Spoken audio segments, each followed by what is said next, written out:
Yeah, this one. Oh my God. That one. What? No! Why would you do this? No! Why? The curse. No. It's a cursed image. Oh, I just thought they should be able to see it for themselves. The glory that was the Lost Initiative episode last time. Thank you, Patrick. Thank you, Patrick, for sending me this image as per requested so that I can throw it back in Scott's face. I mean, I don't mind. I think I'm so beautiful. So beautiful. Dude. So beautiful. Did you not look at the nip action at the bottom of the screen? I know. Seriously, it's like, excuse me, guys. I dropped something over here. Oh, sorry. Furball. Yes, furball. Sure. Sorry, that was my plan all along. But Messi ruined it by giving Scott a little bit of a heads up. I didn't realize I didn't realize that's what you were doing. Oh, okay. Yep, I thought you were doing something else entirely. Oh, I could have done something else, but I didn't. Gotcha. All right. Oh, so I didn't see what you did then. Hi, everybody. How are we doing today? Good, I hope. Listen, before we jump into it, let's make two little statements. One, sorry about no stream last night. I actually meant to stream last night because there was conversation with the team over on Thronekeeper about us maybe switching the rules system that we're using because Fantasy Age is somewhat lacking. And so we're maybe going to switch from Fantasy Age to GURPS. And so we're having a meeting. Before going into that meeting, we were told by one of the people that they might need to pop off super, super early. Or actually, that they were popping off super, super early. So I was going to go live right after that. But then that changed. Even before 9 o'clock, that changed to, oh no, we're going, I'm staying for like as long as blah, blah, blah, blah, blah. But at that point in time, I was so engrossed in the conversation, completely didn't zone out enough to message everybody, hey, no show tonight, because we're having a cast chat about this. So more or less, one character was definitely needs tweaking, but more or less built in GURPS. One character was started in GURPS, and another one was kind of started in GURPS. And we're still looking into the option of maybe switching to GURPS. It's not definitive yet.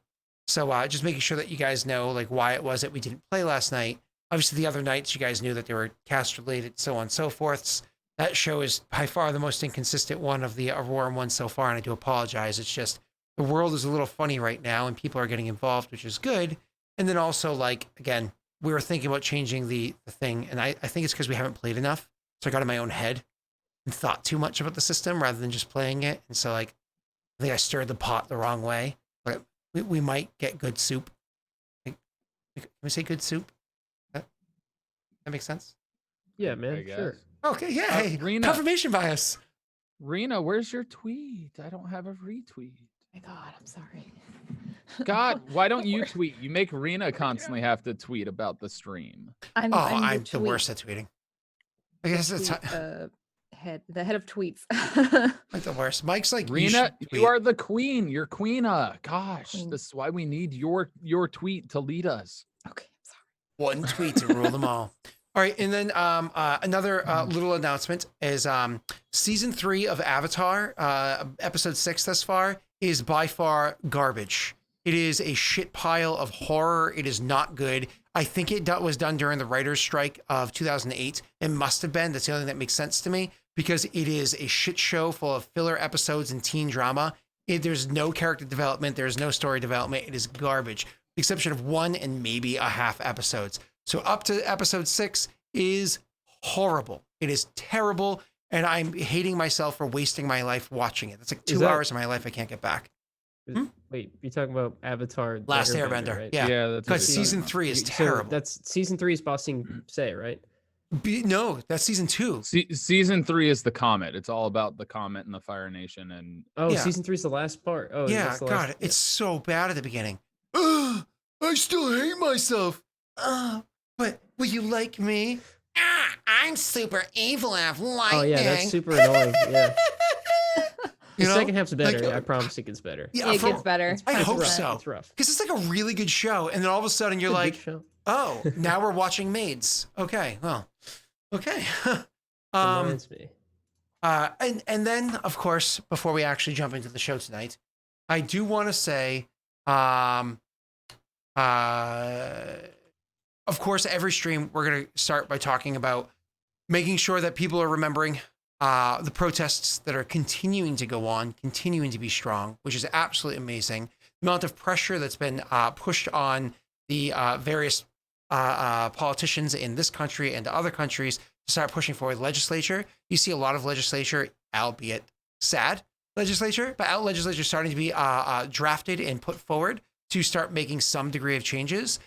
Probably not loud enough, probably not long enough yet, because we still have people like Joe Biden saying some really stupid shit out there, and he needs to be slapped with a raw fish, so he can like learn a lesson. We're talking full on like Three Stooges style, just like, you know, maybe knock some sense into him, but don't hurt him though, because that would be bad. He's old. You have to be gentle. But at least we're starting to see something, which is good news, but it's important that this is still in the forefront of conversation. You still have those uncomfortable conversations.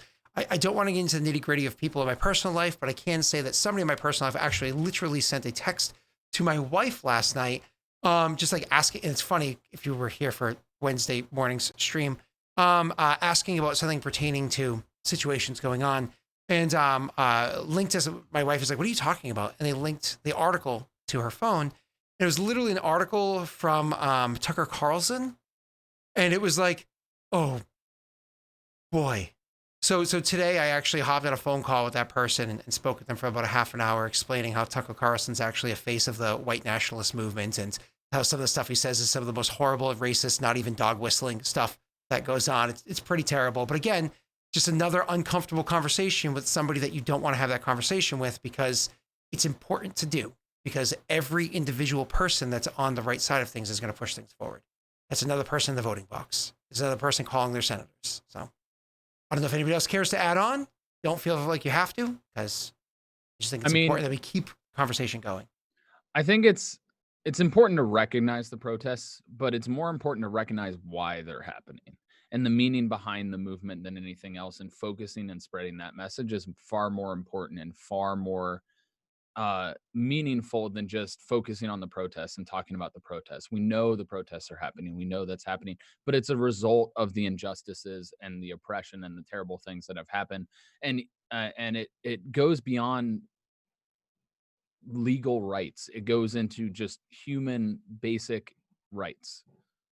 And the fact that there are protections in place for officers to get away with doing terrible things because they're protected by the system, and understanding that the system itself is unjust. The punishments are unjust. All of those things, it's not one thing. It's not George Floyd. It's not just the deaths. It goes far and beyond deaths. It goes far and beyond all of those things. Those deaths are important and terrible things that should never have happened, and they're important to recognize them. But it also, you need to understand that is beyond that. That is not what the movement is about. That is not why the movement happened. That is a spark that lit the powder keg. That is the result of what we are seeing right now. Well, it's all that pushing forward legislature. Let's actually move the needle.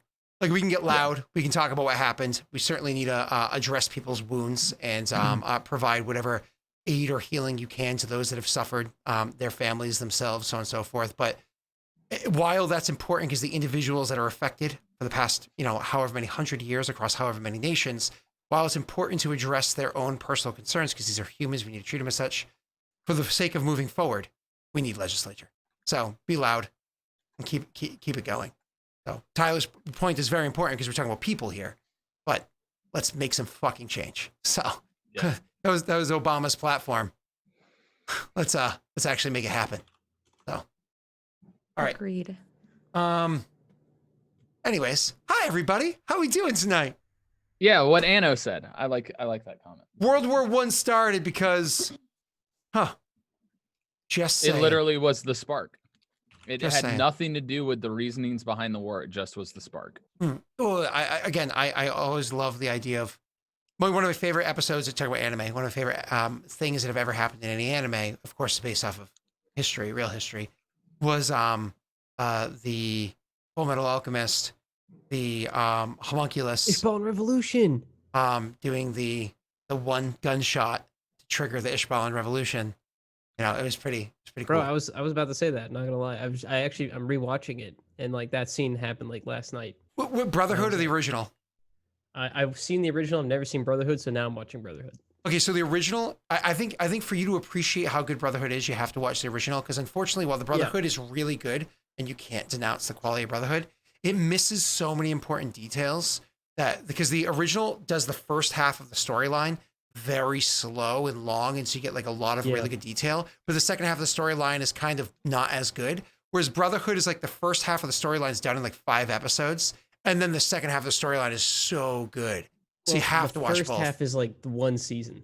It's like I think, no spoilers, but I think the guy that everyone cares about, like throughout the entire story, he ends up doing his thing really early on, and then he's gone for like the you can entire season. Spoil all you want. The show is from like before you were born. I know, but I don't want to because I really want people to watch it and experience it for the first time. It's If they haven't really seen it. I cannot wait for the day that I can watch it with my daughter. It's not going to be for a long time. He has to flip his cam. Yeah. God. You don't have to do anything, Rena. Yeah. So Oh, shoot. yeah, I cannot wait okay. till I can watch it with my daughter for the first time. But she's way too young. She's fucking 4.5. It's going to be like another 13 years before she can watch that show. Maybe that's an exaggeration, but it's dark. It's dark. Every time I bring up that show, even jokingly, my wife gets sad and tells me to stop talking. Like every time I try to bring it up, but she's like, I hate that. I was like, why? She's like, because I can never get that little girl out of my head. I was like, oh yeah, then what's that little girl's name? She's like, fuck you. I mean, fucking Envy, bro. Envy really knows what she's doing, or he's doing rather. I mean, I think Envy qualifies as a them they. I Not think even in joking. Brotherhood, They call me he like every episode. Do they? So I'm gonna say he. Yeah. Okay, I thought. I always I- saw honestly, Envy as being I- androgynous. Yeah, when I saw the first season, or the first series, I couldn't remember because I remember it being androgynous. So I was like, oh, I don't remember which one, but Envy's great. And then we watched it, and they kept calling him he, and I'm like, oh, okay. I thought there was a reason that it wasn't he, but okay, sure. Rena and Tyler, you both have seen FMA, right? Nope. Oh, Yeah. Tyler. The original, not Brotherhood. Tyler. Oh, you Brotherhood should could watch it. you should rewatch the original before you see Brotherhood, in my opinion. I think Just I so- will. It's been a yeah. long time. Is the ending of Tyler- Brotherhood's completely different, right? Yeah, because the ending of Brotherhood? the other one is, you know, It's not canon, I think. Yeah. no, it's not because they were not far enough along in the manga. And I think Brotherhood even was still finished before the manga was because it was so far behind. I never read the manga. Tyler, you should honestly, I don't know if that's something that you can like do with your community in some way, but I think that'd be like because I don't know what you're allowed to stream or not stream or whatever it is. I think it's something that you could either do alone by yourself, fapping, or if you wanted to do it as a community thing, I think it's a really cool shared event because like, FMA is like seriously really good. So, really good. Scott, Good sad fap. why? Why? Of all the things to just subtly insert in that sentence, that is the worst. I mean, Subtly. He could have subtly inserted something else. So Oh well. I mean, what he does in the privacy of his own home, I don't care about. But Well, no, he When I does it do outside too. well, yeah, when I do the privacy of my own home, I share with everyone. Yeah, good. Dude, I got tagged in something. Can we get like somebody to take the song "Welcome to the Jungle" and just like take my voice saying the word dungeon, just like insert the word, just like "Welcome to the dungeon, babe." Anyways, sorry.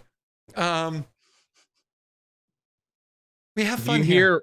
If you hear random pounding in the background, it's my dryer with a tennis ball and pillows in it. Yeah, I'm sure that's what it is. Why? right, your dryer. I think I winked the wrong Because eye. I Hold needed on. to wash my pillows, so I washed my pillows, and you put a tennis ball in there so they fluff. So D&D, huh? That's what we're doing this week? Wait, what? Oh, we're just hanging out. Yeah, I didn't want to. Do Give do him you, any kind do you of not know about recognition for that. the tennis ball trick? Has anybody else heard about him putting Wait, are a you saying like tennis it's a ball in casual his household thing? dryer? Everyone knows about it. Yeah. What? I've heard of like the dryer balls. That's what they call them. But you put it's like in place of a dryer sheet, essentially. Yeah, thanks, Neil. Tennis balls help fluff pillows in the dryer. So when you put pillows in the dryer on their own, the materials can clump up. So you put a tennis ball in there so it prevents them from clumping up. Neil would know this because he's really good at fluffing balls. So I think Neil would know this very well. Anyways. Yeah, there are dryer balls that exist that do the same thing, but like if you don't want to buy a dryer ball and have a tennis ball, just use a tennis ball. It's a clean tennis ball. Who cares? I've never heard of this. But okay, Really? I believe. Yeah, I believe. Like I'm not. It's not like I don't mean to be like, oh, that's weird. I mean, I believe you. I weird. learned He's this like in 40, home he's ec never back heard in of it, high so. school, man. In high school, I My learned school wasn't, how to my play school wasn't another funded enough version for of home ec. Dungeons and Actually, it was Dragons. junior high. home ec and junior. Okay. Sure. So hey everybody. So D&D. Yeah, D&D. I Tennis don't know if I want to play balls. anymore now. You just want to fondle balls? That's what I heard. Who told you that? You just did. No, I definitely didn't. Yeah, you did, man. Unless I was saying what I was thinking. I definitely didn't. You definitely did. So Anyway. what's Ophios like? Never met him. Well, if he gets an eye poked out, then he's a one-eyed monster. Oh, Tyler didn't realize that there was another not crossover, but there was another instance of Regicide stuff inside Kingmaker. No, What? I do not. Yeah, something that would definitely make him raise an eyebrow. I don't know if anybody clipped that or not for him. Question: does Ophios have eyebrows? I mentioned Snakes the don't illusion have does. eyebrows. The illusion does, right? The illusion does, though, yeah. So they're fake. They're not real. Just kind of looks like eyebrows. They're is what stick-on. So he's raising something that kind of looks like eyebrows, but is it eyebrows? Hey, don't call me stupid now. Okay, well. Hi everybody. How we doing? Not. I Round want to 3. fight you. It's so funny, like all throughout before Corona and then all throughout Corona, we're all like, yeah, let's play. But now it's just like, now that the world is opening up, and like so much more shit is happening. It's like every session I show up like fucking exhausted and like, all right, Scott, let's get it up. Get it up, Scott. Oh, wait, that's my wife. Sorry. So, we,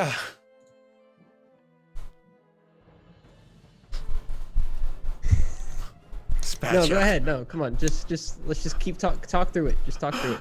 Oh, Tyler, don't get up. Tyler, don't leave. He's gone. Okay, can we get a recap?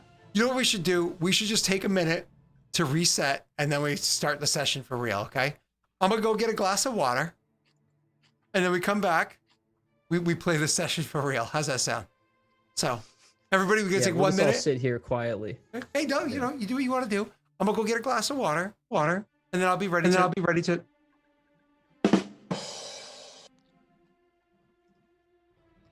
I got my boots working. Hello? Why is there a weird echo? I'm gonna get that glass of water. Okay, that was me. Are we sure he's not going to get a cold shower?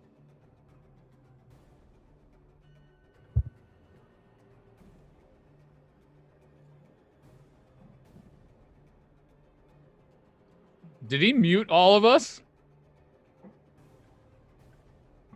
I can't hear Messi.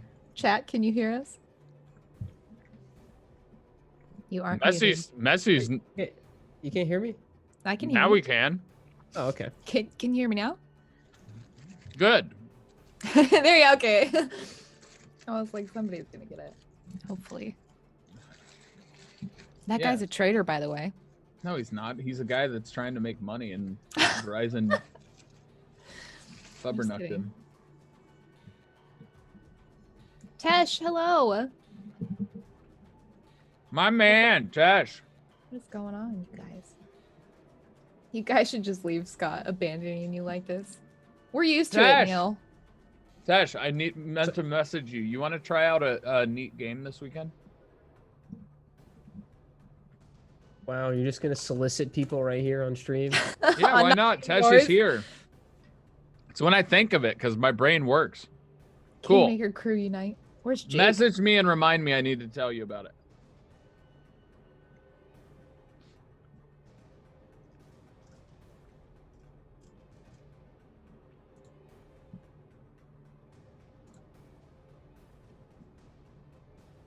Yeah, I can't wait for more crossovers to happen. Messy's the lucky one. Going into Kingmaker territory. Rena's it kinda out here sucks over trying there, to not gonna break lie. people's ankles. Oh, yikes. Trying to cross them over and then dunk on them. Basketball jokes. Gosh, darn it. Whoa, whoosh. Tyler over here dunking on people. Yeah, man. Was it a typo though, Neil? Was it? Really? Messy, he's got to poke a hole for you. As do I, Josh. As do I. Okay. Gotcha. Thank you, Steve. I have to look at it at some point. All right, let's go. Neil, can you stop? Do you remember the names of your cellmates? You didn't tell us. Mine was Laserface. Cute mug. Oh, thanks. The You B. named mine Laserface, not The cute at bee. all anything else. The B is for booty. Yeah. Mhm. I thought B was for bitches. Oh, what are you saying about my wife? Her name's Brittany. You realize that, right? I mean, I like just that. saying. I know. Wow. No, Josh, Laserface was mine. Razor was Rena's. Oh, we said the same thing. Oh no. All right. So Razor. Oh. Okay, sorry. Sorry, one second. I just gotta fix something. There we go. Okay. So took care of that. So hi everybody. Last session we actually had this nice duel thing going on. Where it is. Whoa, Tash! Hi, Tash! I can't get distracted because we're just actually getting into it. But hi, Tash! Much love, buddy. Oh, there's already a heart here. Much love, buddy. Heart within a heart. All right, so last session we actually had kind of like a duel session going on where we had oh crap, the Kingmaker crew is here for a reason. Where we had Messy's character traveling in the southeastern reaches of somewhere, learning about some stuff that happens to be going on. Whoop. And then we had the other two inside a prison called the Gate, and you don't exactly know where it is. You know that you were traveling along the river, so probably southeast, and that you traveled east. So most likely there compared to where you were prior, right? But you don't know exactly where that is. Most likely still in Peredhel, but again, you don't know that. We're in a swamp with giant frogs and mosquitoes. Yeah, isn't that awesome? I love things like giant frogs and giant mosquitoes. It makes D&D Florida? fun. Thank you. Thank you. Oh, sorry. We're really in the Honey, I Shrunk the Kids world right now. Messy, you're from Jacksonville. You should reach out to the Docs. you doxed yourself, buddy. Keep You should going. reach out to the Man Shorts people because I'm pretty sure they're from Jacksonville too. Man shorts? We talked about this in another session. Well, I'll send it to you later on. It's really funny.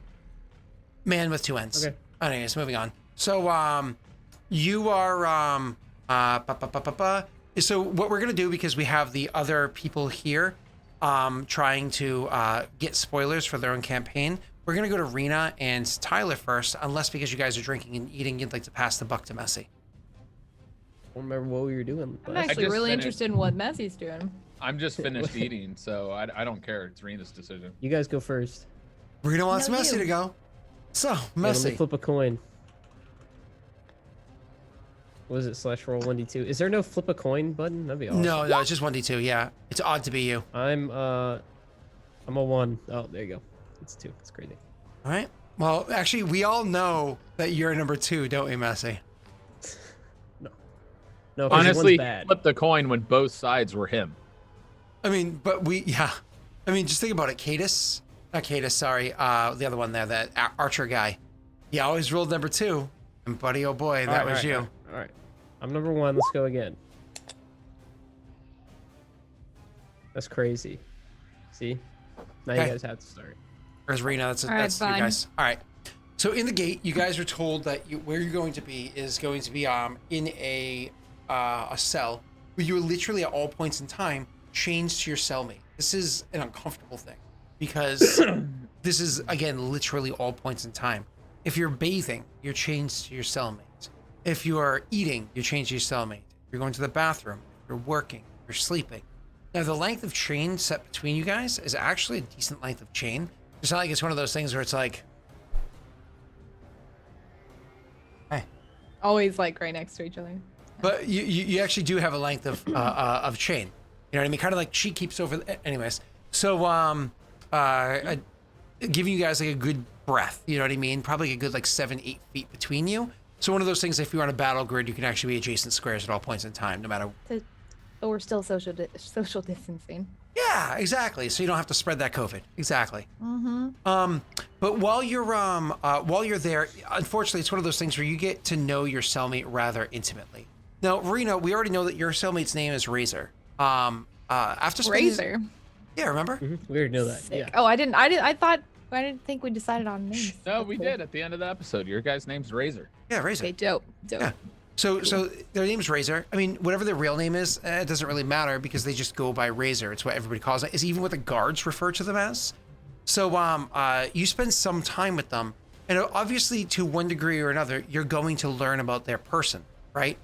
But it's a matter of how well you get to know them and how well they get to know you. What your approach is. Do you try to be some degree of friendly, or what is literally your approach in this one?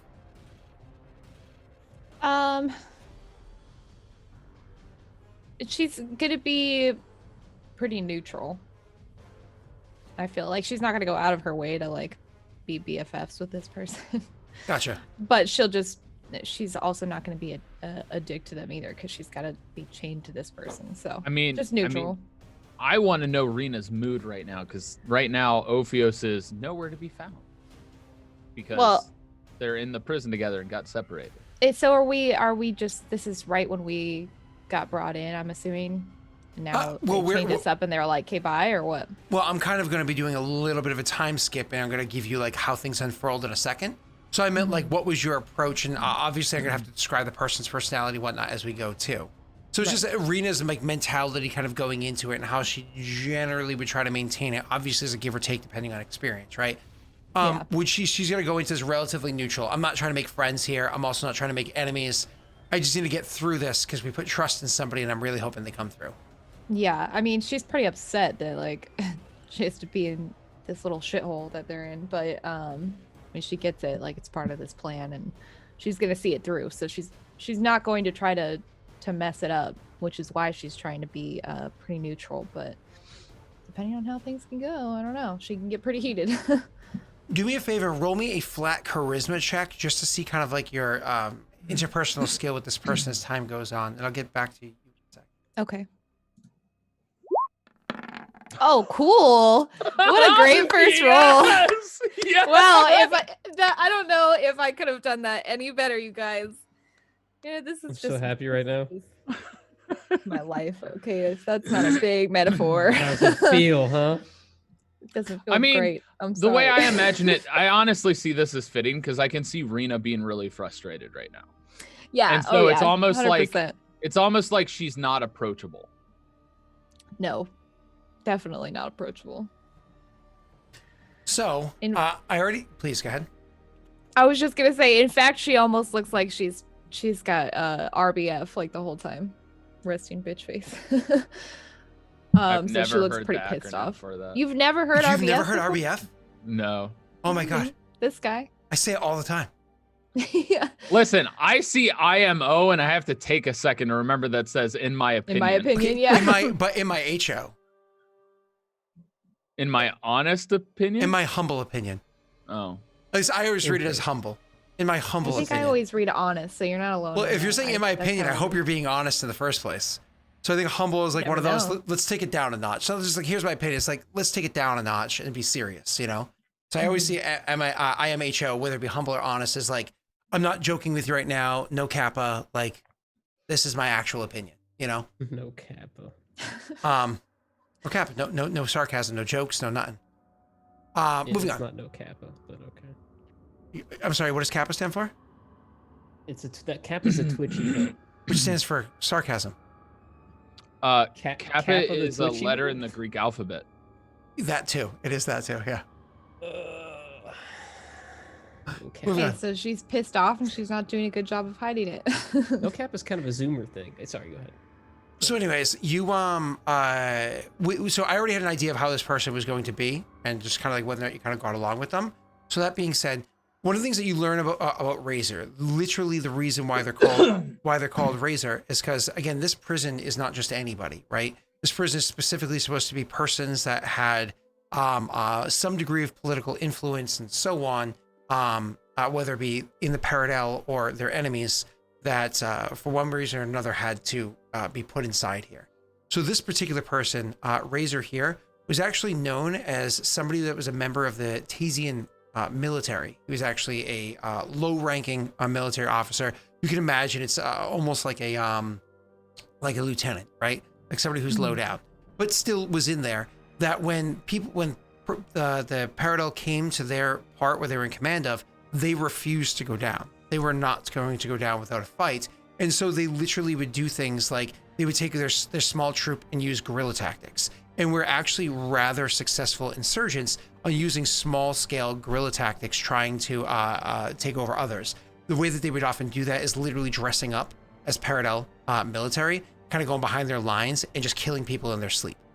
It was one of the things that they do. They actually started a small little like not revolution by any stretch of the imagination, but there was like a movement behind it as they were going on. They were not seen as heroes, but almost as anti-heroes in the favor of Tasiandale in Tasiandale. Like they actually were like, oh my God, these people are like almost like the Rough Riders. They're doing what needs to be done to have us succeed, which is kind of a good thing. The problem was it caused like when they finally brought down his group, you learn that when they finally brought down the group, they captured him, but not the rest of them. So it's believed that his others that were a part of his group are still at large and out there. And so the reason why they have him alive, why they have him here, is they're still trying to find out where the rest of them are.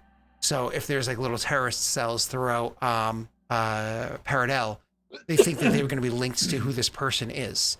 So he got the nickname Razor, whatever his real name was. Maybe it was Razor, who knows? Because of the tactic that he used prior. Now, the problem with you, with your 2 charisma, is when you kind of like, what's your backstory, that whole first couple days kind of conversation, he realizes you're one of the people, now, age aside, you're one of the people that succumb and went to the Inclame. You didn't choose death, and you didn't avoid capture. You chose to be a part of Inclame. Sure, you chose one, said fuck this, you chose the other one, said fuck this, and eventually left, and said to neither of them. The fact that you're so weak-willed, the fact that you didn't have a spine, he finds you disgusting. He finds you to be literally the reason why Tasiandale are falling. He's like, you're the reason why Tasiandale falls, because the weak-spined people that live there are not fighting back the way they need to. Like, we live in the spine of the world. We live in the hardest part of the world. We are the hardest people. And you are the soft pasture that they just march over to take over our lands.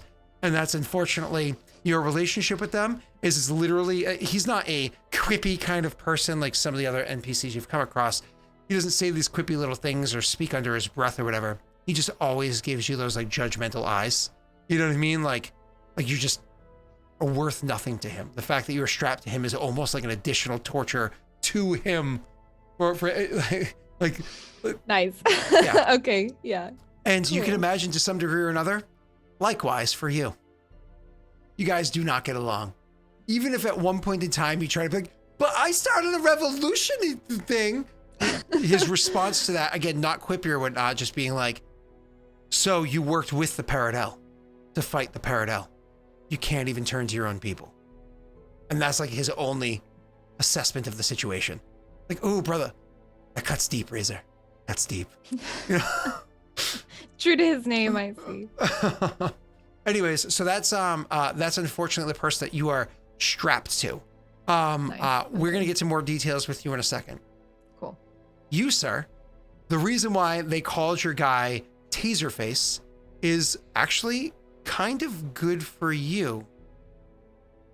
You're not the only Sloko here. He doesn't have to roll for that. Hmm? He doesn't have to roll charisma to see if it's good for him or not. Oh, no, I got this. Don't you worry. You're not the only Sloko here. The prison guards that are set to watch after you, and you didn't know this prior, and certainly Cadis wouldn't have known this prior, right? But you're not the only Sloko here. Literally the person that you are chained to is another one of your kind. So apparently they're already familiar with you, and the fact that your cloak is taken off doesn't matter because there's another Sloko here. However, a couple of details with the Sloko. First and foremost, they are the unfortunate breed of you that literally doesn't have arms. They have the snake arms. Parent head, parent body, parent waist down, right? Snake arms. Literally 2 snakes for arms. What's very unique and different about the snake arms is that much like if you're dealing with an Etin or any other multi-headed creature, is that each individual head does have its own brain. So these are actually 3 different personalities. Now, a regular person wouldn't be able to understand the snakes, right? They would just be, right? And just the middle head could speak. You could understand it. But you could actually understand all of the snakes. You effectively have 3 cellmates with you. Now, the primary head there, the one that's in charge, the Sloko, whose name is Taserface, because they're making fun of it, because the way the person speaks, even though they have a parent mouth, the person drags thereses. So they literally like, oh, okay, whatever you say is Taser's face. So that's literally the guards mocking them, gave them their nickname. Their actual nickname is Conda, but they go by Taserface is the nickname that they're going by. Just keeping canon from last week. Anyways, the primary head there has been locked in this cell for a very long time. We've already talked about beforehand that your race does not live an incredibly long period of time. It's not like you're dead in 10 years, right? But it's like a lifespan of maybe 30 to 40 years. It's not like a crazy long lifespan, right? But because you come to adulthood very, very quickly, you live a very long adulthood, and then you have a very short kind of old venerable range. So it's like most of your lifespan is like virile and like young and robust or whatever, but very short young age, very short old age. This person is climbing into their old age. They've been here for a couple decades, if not longer. They've been here for a long time. You get the impression from what you can get out of this person that they have been here since they were young, since they were like young, like not born here, but probably shortly afterwards. They're like, what is that thing? I don't know. Let's get it. Right. So unfortunately, you're not really going to be able to get too much of the story. I'll have you roll in a second, because the primary head is insane. It is insane. It didn't have the proper training in its youth. It didn't have the proper anything. It's been stuck inside these 4 walls, chained to the walls for countless years. It's the somewhat parent Listening to mind the 2 other heads. talking at it. Exactly. So it's literally driven the thing insane. The other 2 heads inside of it, one of the heads is an absolute, just everything it says is just spewing with venom. He's just a straight viper. He's just such a miserable, he's always going for the kill shot, right? He's such a piece of shit. He's such an ass. He's literally, whether it be like little snippets or whatever it might be, straight up like, if you say something or counter back, well, straight up like go to bite you and stuff. It's really annoying. The other head, however, is just like one of those clinically depressed kind of, because again, entire life, so on and so forth. It doesn't even like to speak. When it does speak, it will be flat and it'll be honest with you. That's the one that you've gotten most of the information from. You're a crazy person, a crazy, insane, angry person, and a just depressed, always sad all the time snake that's stuck in there with you. You get most of the information from the third one. What I want you to do, actually, instead of rolling a charisma check, is for the sake of understanding what they're talking about, roll me a flat intelligence check. Oh God.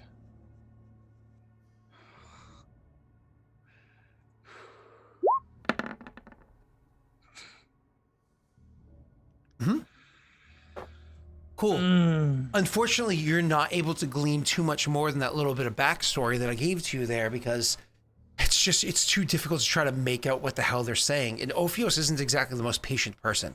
He's learned patience with certain scenarios and with certain people like Rena and whatnot, right? But he is not a patient person in general. And He's not patient with his own kind for sure. yeah, and then specifically, you're very, very aggressive with your own kind. And then dealing with this, Especially that kind of my own kind. yeah. So this whole thing is just not going well for either of the two of your characters. It just goes very poorly. Flashing forward, as I've described everything that's transpired thus far, 6 weeks in, your characters have been chained to these people. For the first 2 weeks of it, you were literally chained there, and the guards told you one simple instruction: learn the routine. And that was it. All you had to do was wake up when you were supposed to wake up, go where you're supposed to go, when you're supposed to get there, eat when you were supposed to eat, shower when you were supposed to shower, but like bathe, which is like once a week, when you're supposed to bathe, so on and so forth. Like you just kind of had to learn the routine. Your counterparts still had jobs that they had to do. They still had work they had to do. But you actually didn't have any work responsibility for the first 2 weeks. They just wanted you to learn the routine. As for the kind of work that you guys have to do, Rena, for you and Razor, actually, funny enough, what your responsibility is to keep clear of the walls, all of the tangled vines and everything that are growing in. As you can imagine, this kind of deep, swampy, jungly sort of area, vines literally every day will come growing in. So every day you choose a different part of this large exterior wall, and you just have to cut vines. And obviously they're not giving you the best of equipment for it, something that could easily be used as too good of a weapon. They're giving you garbage equipment. We're talking like swords and axes and daggers and whatnot that are like Stone Age kind of weapons, like not Rusty, good. old.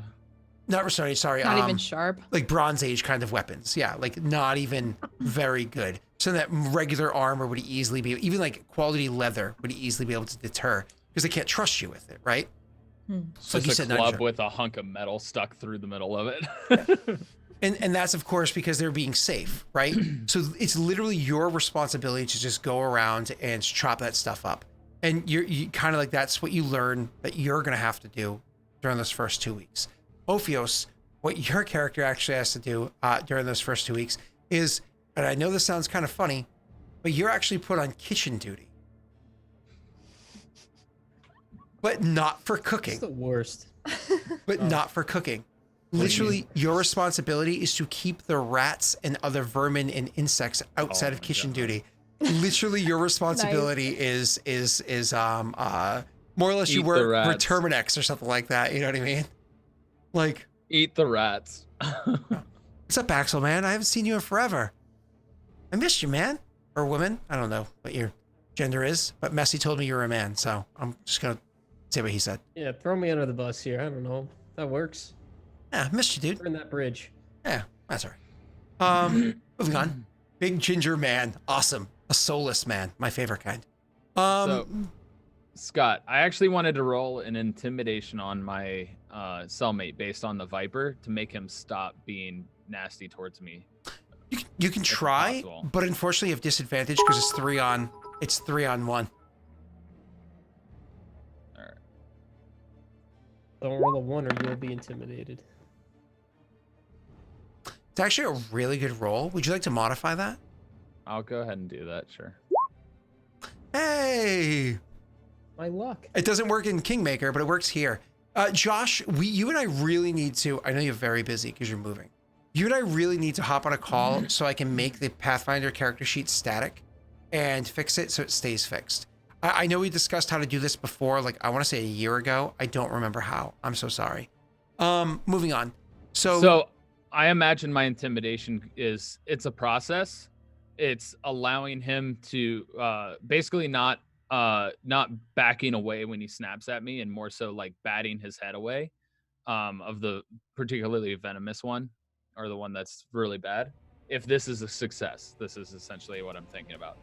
and essentially putting him in his place and saying he's beneath me and being like, listen, if you want to get out of here at any point before you die, which is coming pretty soon, and I could make it sooner, you best not speak a word of the things I do when you sleep.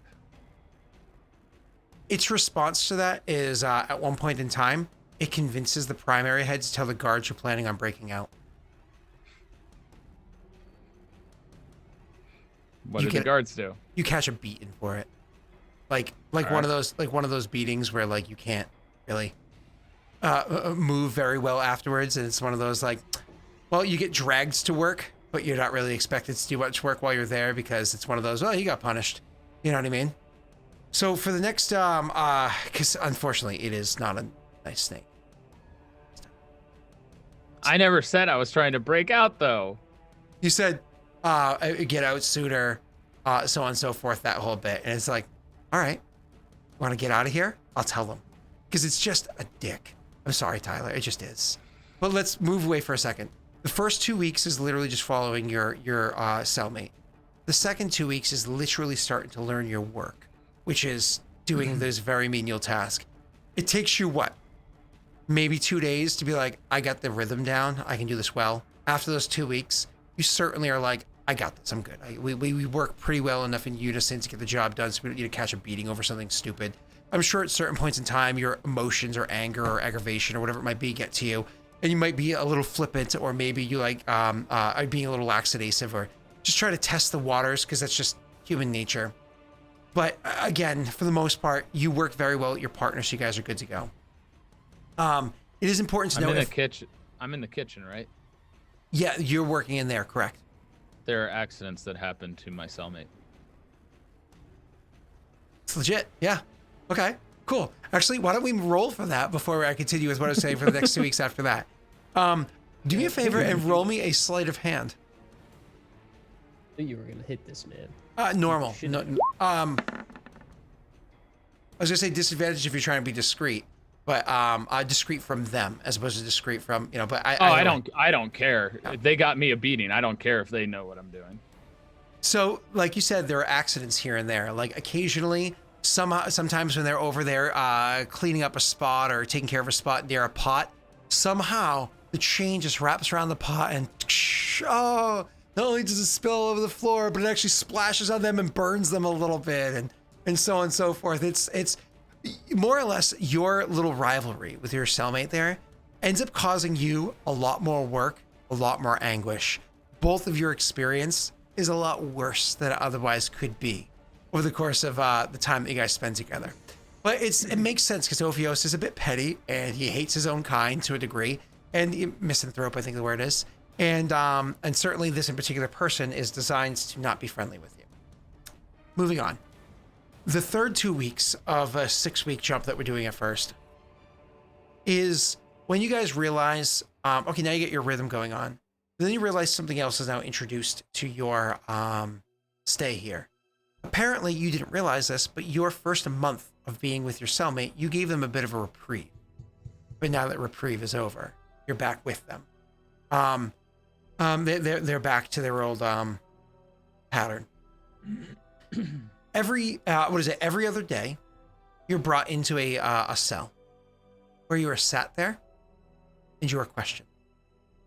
You're questioned about details pertaining to every part of your character. Now, one of the things you're going to notice about this place, Ophios, is magic doesn't seem to be here. You can't just teleport if you want to. You can't really. I don't have my sword crystal. Anyway. Yeah, but you can't just summon your sword to you either. Right. Magic doesn't seem to really exist here. Maybe it does, but it doesn't seem to exist here, right? That being said, when they sit you down, there is no magical way of trying to interrogate you. There's no like, I'm going to compel you by charming you or suggestioning you, or There's no zone? No zone of truth. Zone of truth? Nothing like that exists here. It's good old-fashioned interrogation, where they sit there and they say things along the lines of, come on, we already know what your sentence is going to be. You'll be stuck here for 40 years. You're gonna survive here 40 years? Just need the information. We can cut that 10 years. Just need the information. You give us what we need, and we can make it better. You don't like the job detail you got? You say we change that up. You don't want to talk to us? What do you say we change that up? You know what I mean? Like things like that, where they're using good old-fashioned intimidation tactics inside there to try to get information out of your characters. Now, I'm going to say for these first 2 weeks, no roles, no anything. Do your characters share? And mind you, they don't really get physical. It's mostly conversational. Mostly. Like a little bit physical, but mostly conversation. They're not Batman. Batman's a terrible person. Where is she? Where are they? Right? Batman won't make that The pencil darkness disappear. is your ally. Oh God. Moving on. So you just no roles, no anything required. Do your characters give any information? Yes or no? And if it's a yes, is it actual information or false information? And then from there, how much of that do you give? I will go to Rena first. Who else is involved? Tell us. We know what you're doing out in Momly. You know they're all dead anyways. We killed everybody that was there. But in case a few escaped, tell us. Who else was involved? How far reaching is this? Remember that. You seem like you had a lot of supplies coming your way from somewhere. Where do the supplies come from? Are you in contact with Dale? Who in Dale is funding this operation? You know, stuff like that. Mm-hmm. Are you No. connected to the the society of like upstarts or whatever that we talked about beforehand at the beginning of the season? Are you connected to them? Who do you know? These kind of questions. Continue reading. Mm-hmm. No, she's not going to give any information away. Like she's pretty strong-willed when it comes to being interrogated, so it's going to take a lot more. Plus there's really at this point there's not too much that they could do to her where she would be willing to give up any info. Like I said, she's going into this not wanting to compromise another mission, so she's trying to see it through, even if that means a lot of shit thrown her way, literally and figuratively. Cool. So again, they don't really get too physical for the most part. They just a lot of conversation and more or less. So your lack of answers, and thank you for all that, Rena. Is it stoic staring off, or is it I don't know? Like what's your kind of lack of answer response or lack of? It's probably just she just doesn't answer them. She won't say anything. Okay. So they like give us what we want to know, and she just blankly stares there. Just yawn or Yeah. something. Yeah. I'm sure the occasional flinch or howl if there happens to be something painful, but for the most part, just kind of stoic, non-response. Cool. Mm-hmm. I like that. Makes sense for Rena, and certainly with what she's gone through in the past, we'll say 10 weeks. You know what I mean? Mm-hmm. Perfect. Ophios, same idea. They're asking you questions about the revolution, about Rena, about so on and so forth. Asking you questions about you, your race, so on and so forth. They're asking you questions. Do you give them? Do you not? How is it truth? Is it lies? How much of whatever it is? He's gonna absorb for. You said this is 2 weeks, right? He's gonna absorb for the first week, kind of sitting in silence and just probably making jokes back at them, like, "Who else is involved? Who else do I know?" And I'm like, "Well, have you heard of the Muffin Man?" Or, "Oh, well, your mother was involved last night." Things like that is kind of his responses during You the first catch week. more For the most beatings part, than Rena does. Yep. Yeah, I don't think that's. Yep.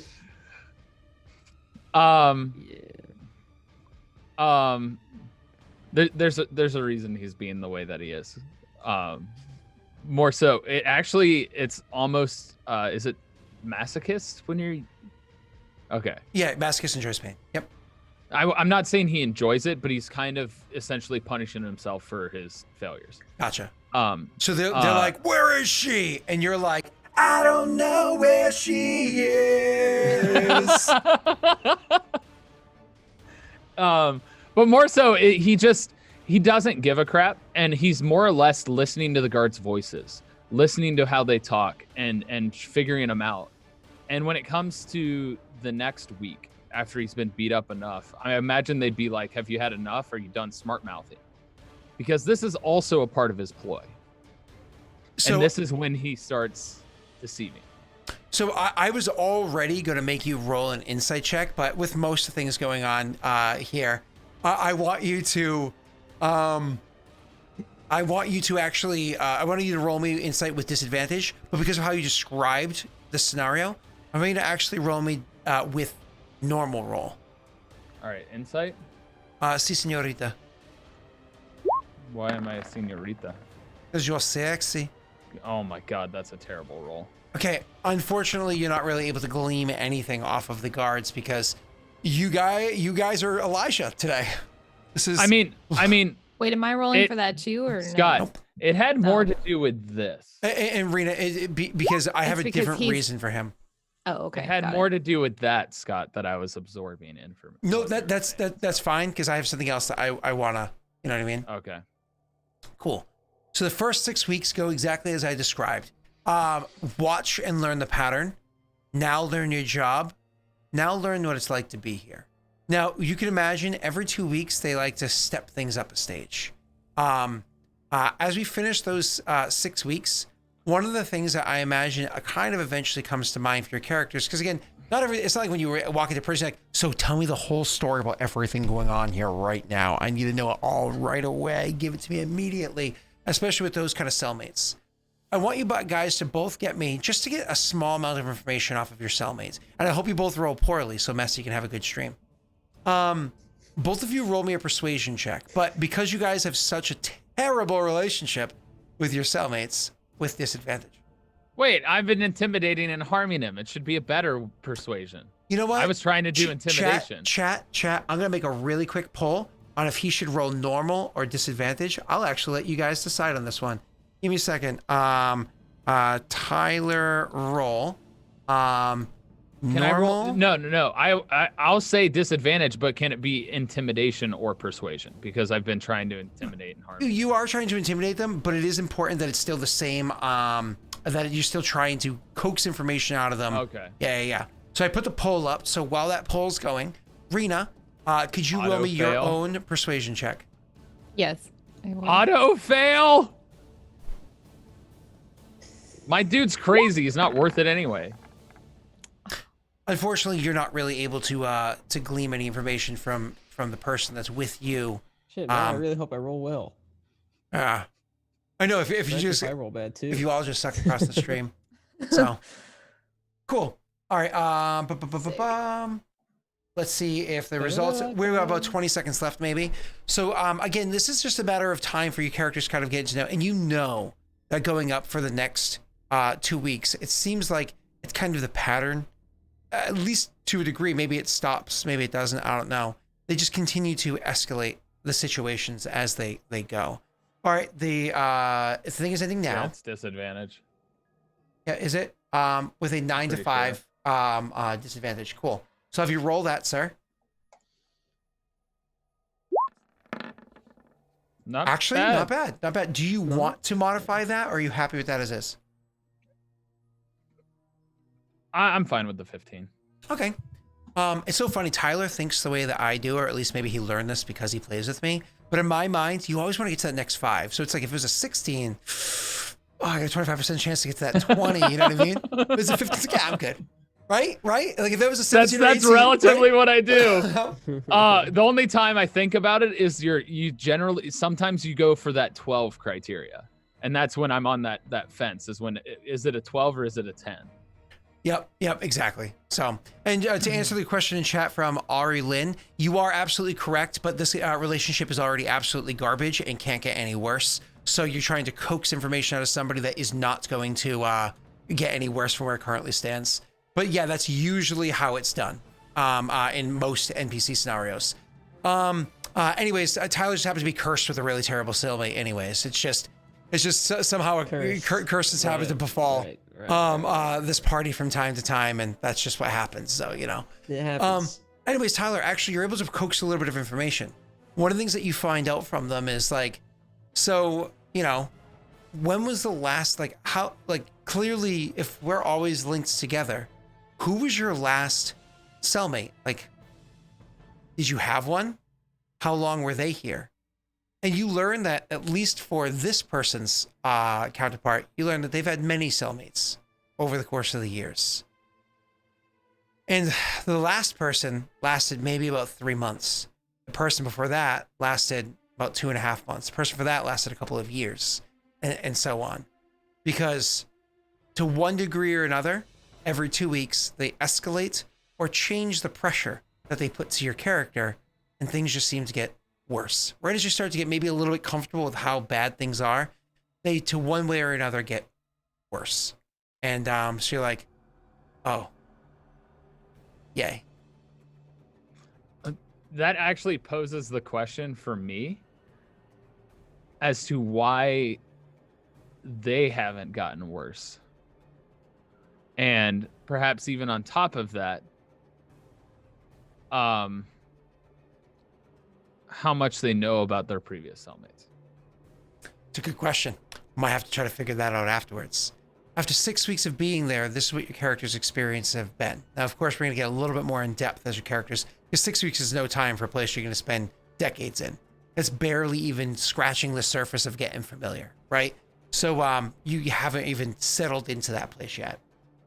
Let's take the camera here out of the swampland, swooping up and above the canopy of trees, the mosquitoes, into the moonlit sky and the partially cloudy night over and above all of that. And we sweep it down to the south, all the way to the west, where we have a small little group of people sitting aboard a small raft or ship, traveling along the stream, bringing the way throughout Dir and into eventually the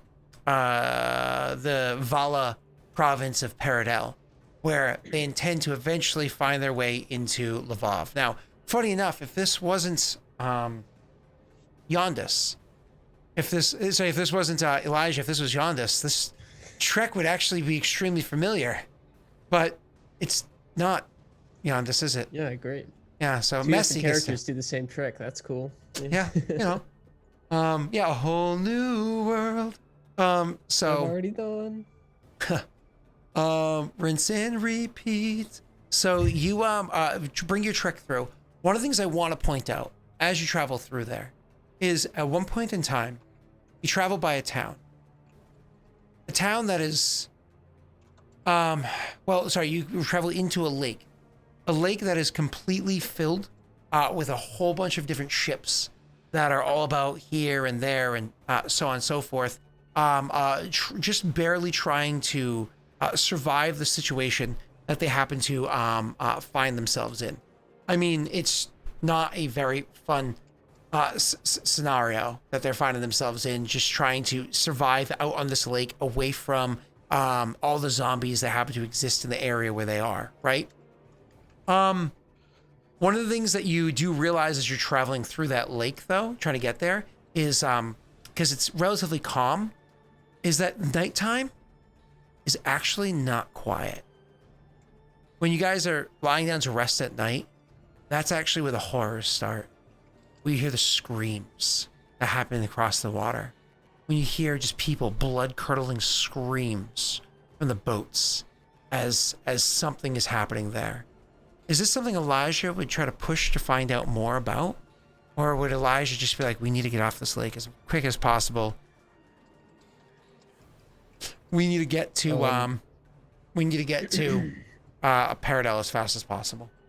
I mean, the zombies, that's in Elijah's mind. That's a different story arc for someone else. Not one that he's that interested in. And plus he's got Cadus with him still, right? Sure. So Cadus doesn't doesn't let the Perrin handle the Perrin problems. Well, it's not Perrin, right? This is a deer. So he does. It is one of those things where you notice that Cadus doesn't sleep well. He clearly doesn't sleep well. When you see him that next morning. My apologies. When you see him that next morning, after that night of screams that happens out in the lake, you see he just looks exhausted. And I imagine a small little RP with him kind of going along the lines with like you look like hell, whatever it is. You can be like, I couldn't sleep last night. Could you hear them? The calls out at night. Yeah. Could you sleep last night? No. These why I think people. We need to go. No, not about our safety, about theirs. This may not be Peredhel, but look at these people. Scraping by, trying just barely to get food. How many ships have we passed thus far that have begged us for any amount of food that we can give to them? Saying that the fish in the lake have more or less run dry. Not able to pull in enough to feed everybody. Do you have any idea what that was last night? Are you familiar with those calls? Not particularly. It was fairly quiet. You stayed below deck all night, didn't you? Well, it's a small boat, but yeah. I mean, I'm not lying. I heard it too. But it just doesn't seem our place. I don't think you understand. You probably heard the screams of the people, but there was something else out there too. Some other kind of noise. Unnatural. I stayed aboard the deck of the ship in case something tried to attack ours. Nothing seemed to.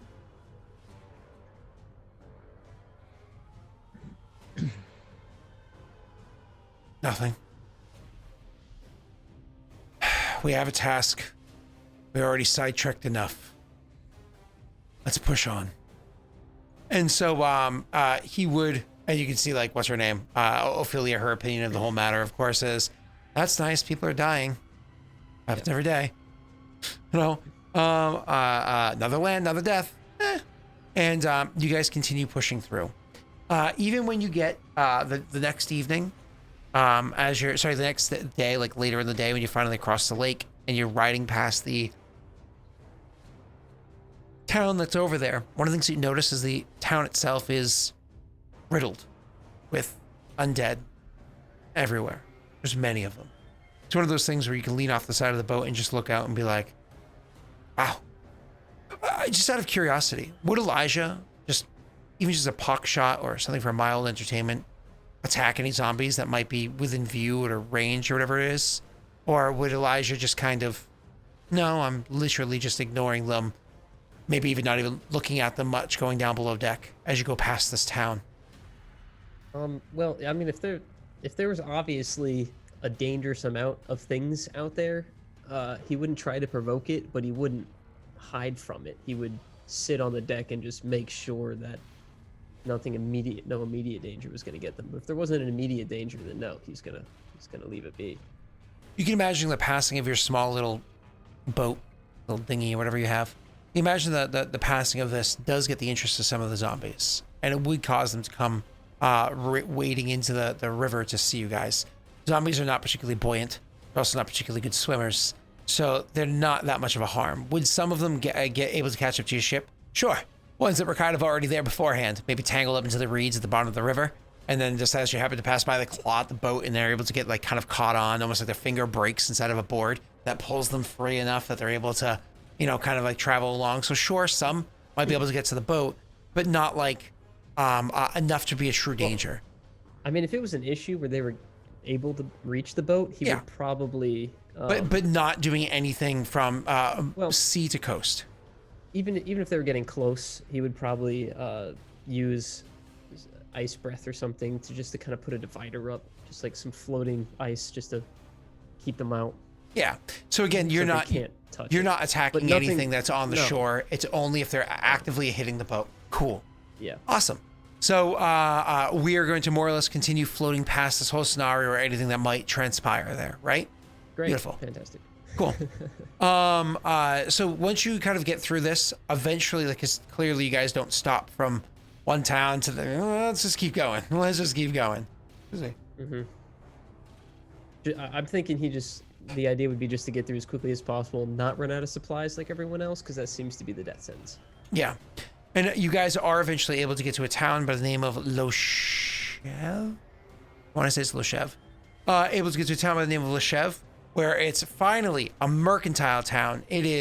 There are so many merchants passing through this town. Literally, when you guys pull up dock here to resupply, you find out merchants are pouring in. We're talking lots of different merchants are pouring in. Actually, even from Peredhel, from all over. When I say from Peredhel, I mean merchants actually started coming in from the west, meaning like from over the mountains over there or the hills over there, and coming from the north, bringing them down into the Loshev, where they're going east into the kingdom that's over there. And a lot of the merchants have this like chatter going on. There happens to be an angel in the area. Now, while some people want to bring their supplies over there because like, oh, I can get good commerce and be safe from the undead, others are just like, there's a real angel. Those don't really exist. They're not really commonly seen. And they're hearing a rumor that if you just happen to be in that area, you can literally see an angel flying around, fighting the undead and protecting the region. That is absolute insanity. And so lots of merchants are going by. The reason why I bring this up to you is because that actually poses an opportunity for your characters that you probably wouldn't usually have in this area. You come across caravans that are carrying supplies you usually wouldn't be able to get your hands on. I don't know how much, if much, gold exists on Elijah, but there is definitely a lot of stuff that you usually couldn't find in this kind of lands that you could potentially purchase. And there's so many merchants here. There's such like a bit of a bidding war going on between the merchants that you can actually, it's one of those things where let's say you're like, I want a sword that ignites in fire, which again is an extremely rare thing. Usually magic's not that overt. Somebody's like, I got one too. And there's like a bidding war between those two merchants to get you to buy which one, playing in your favor, allowing pretty much anything you can think of that is available to be purchased cheaper. Oh, that's awesome. Yeah, that's great. I have 8 gold to my name. And I imagine supplies are more important. So it's important to note as well that Loshev actually does have its own banking structure to it. You can actually do things like take out loans against this town, but it's up to you if you wanted to play that game. I mean, I'll browse, but I'm not gonna put my money down. Okay, so it's one of those things where Messy, you're welcome to kind of like welcome to open up the DMG if you have a physical or digital one, and kind of browse through it if you'd like, or if chat has any suggestions for Messy that he'd want to look through. But we don't need to waste roleplay time with something like this at the moment. Yeah, that's fine. Yeah, we can continue on. But you know, maybe some suggestions will come your way that tickle your fanny. All right, cool. Eventually, you travel north enough to get to Lvov. From there, we're not even going to describe it. You're eventually going to bring your way around the next lake and into Zatishk. One of the things you're going to notice between Lvov and Zatishk is right along the south of Lvov, there's a small group of soldiers that sit there and kind of get any stray undead. So Lvov really hasn't seen, with the exception of a couple of undead got there when it first started, Lvov hasn't really seen any undead. And Zatishk, when you finally get there, has seen zero whatsoever. Inevitably, you're going to be able to go and meet with the sit and wait while he meets with his commander in Zatishk. She happens to be a very powerful woman, from what you understand. You don't really know much about her, but I just realized Discord notes. Okay, I will read that afterwards. So you will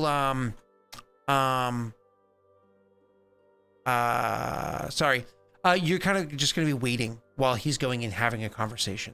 That being said, while you're here in Zatishk, when you know what he's trying to do, is there any way that you feel Elijah would try to influence or change what's going on, to try to make sure that he is successful in getting commands to be able to go into that location? And if that is the case, how would you try to do it? Like, would you be like, maybe try to get him to bring me into the meeting, give him suggestions of things to say at the meeting? What do you think? I'm assuming Cadus doesn't naturally bring up having me in these meetings.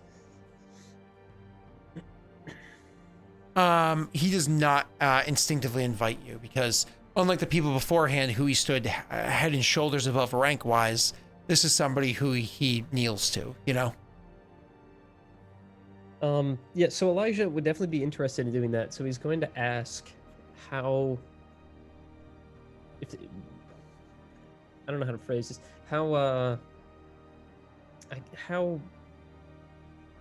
how dangerous it would be. Not exactly dangerous, but how uh, cautious they should be about him being around these types of people. And if it seems like Cadus doesn't really seem to have an issue with that, then he would ask if he needs an assistant to keep notes or something during these meetings for him. So Cadus is, I'm just double checking his rank right now because I always forget Cadus's rank. I won't lie. He's a lieutenant commander. Oh, He's a lieutenant commander. He's an LC. So Cadus doesn't really need assistance or anything like that. Because LCs usually act in one of two ways. They act as a subordinate to higher ranking people to like be their assistant, or they act kind of like as their own command of their own situations, or whatever that are kind of given to them by their higher ups. He's more of the latter than he is the former. So he's not like studying underneath somebody else in effort to either assist them or to eventually gain the next rank, right? He just kind of does his own tasks that are appointed to him. He's his own almost independent agent when he's outside of somebody's direct command, right? And I think you kind of already picked that up from following him around. So that being said, sure. he doesn't really need somebody. He takes his own notes and just kind of is independent. That idea unfortunately shot down unless you try to push it a different way.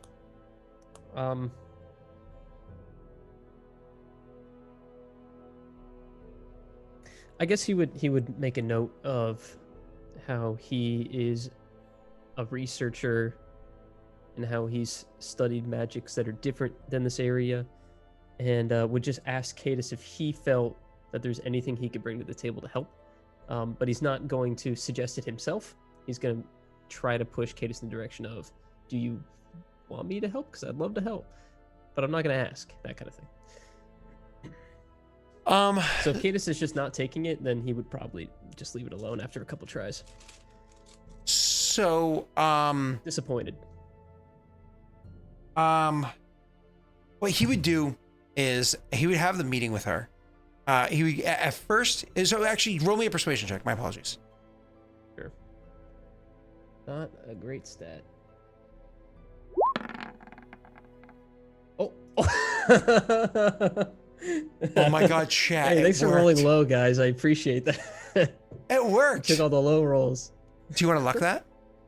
Actually, you guys have No. crits in this game. Yeah, we have crit. This is the game that has critical success. Yes. Oh my God. Yeah. You guys are the ones that actually allow crit success and crit failure on your skill Yeah, checks. we're not. Yeah. Oh my leaders. God. Okay. So his first meeting, he tells you, no, I think I have this taken care of. And he goes into Hands the off. first meeting. And then he's going to come back from the first meeting. And more or less, you don't see him that whole day that he's inside there. And he comes back from the first meeting. And he's actually going to call to a meeting with you and Ophelia. You guys have a private like, little chat kind of in his kind of call. He goes to visit you in like your quarters sort of thing, or go for a walk. You have a chat and a walk. My apologies. So you're kind of away from earshot.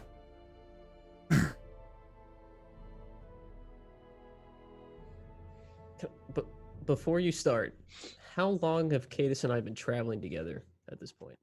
At this point, about hold on, wait, because it was also from there down. About 4 weeks. Okay, cool. Okay. The two of you chose to come along with me, obviously because you are interested in what it is that we're researching. But you spoke to me about this thing like it is some sort of secret that nobody would know about. Correct? Ophelia would be like, yes, it's pretty uncommon knowledge, what it is that we're discussing. Perhaps it's not quite as uncommon as you might think. I alluded to details while speaking to the commander, but she seemed to be aware of certain things.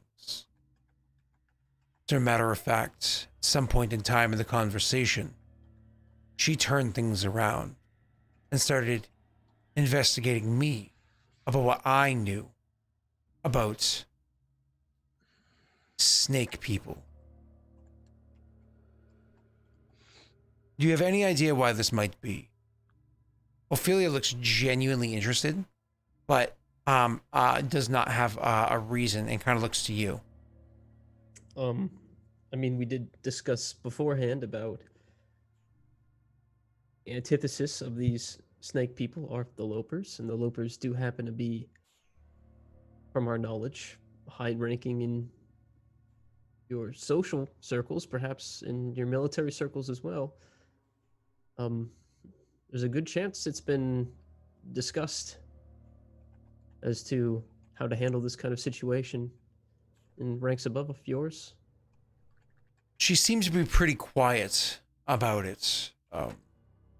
Guilty? This isn't common knowledge. I think it's important that we be a little bit more open with the commander. Now, I by no means need to give her any more information. It's not a requirement. This is kind of an extension of a previously given order, and so on and so forth.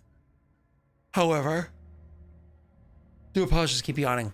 I genuinely believe by being a little forthright, it might benefit us here. I trust the commander. She is an ambitious woman, but she is also headstrong and devout in the doing good by her people. I mean, truth be told, she's only been in her position, her current one, for a short period of time. She wasn't always a field commander. She wasn't always a high commander. She was recently a field commander and only got promoted in less than a year ago.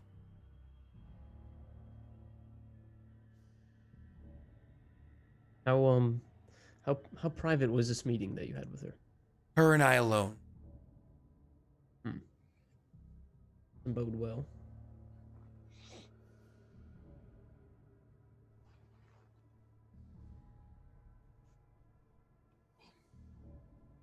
I'm not sure if talking to her alone you weren't able to get anything. If talking to her at all is going to help. I think one of you two need to have a conversation.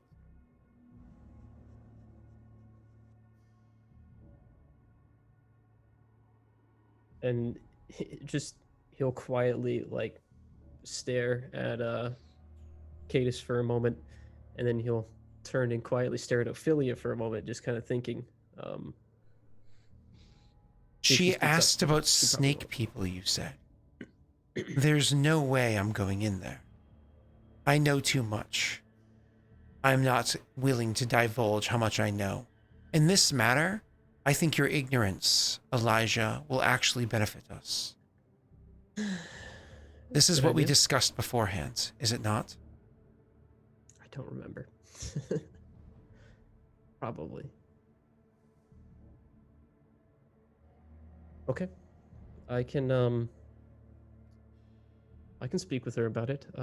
Cadus, would you arrange an introduction for me so I don't have to do it all alone? Maybe you could leave shortly afterwards? I'll have it arranged that she'll look to meet with you. I don't know if she'll want me in the room at the time. It's going to be her decision.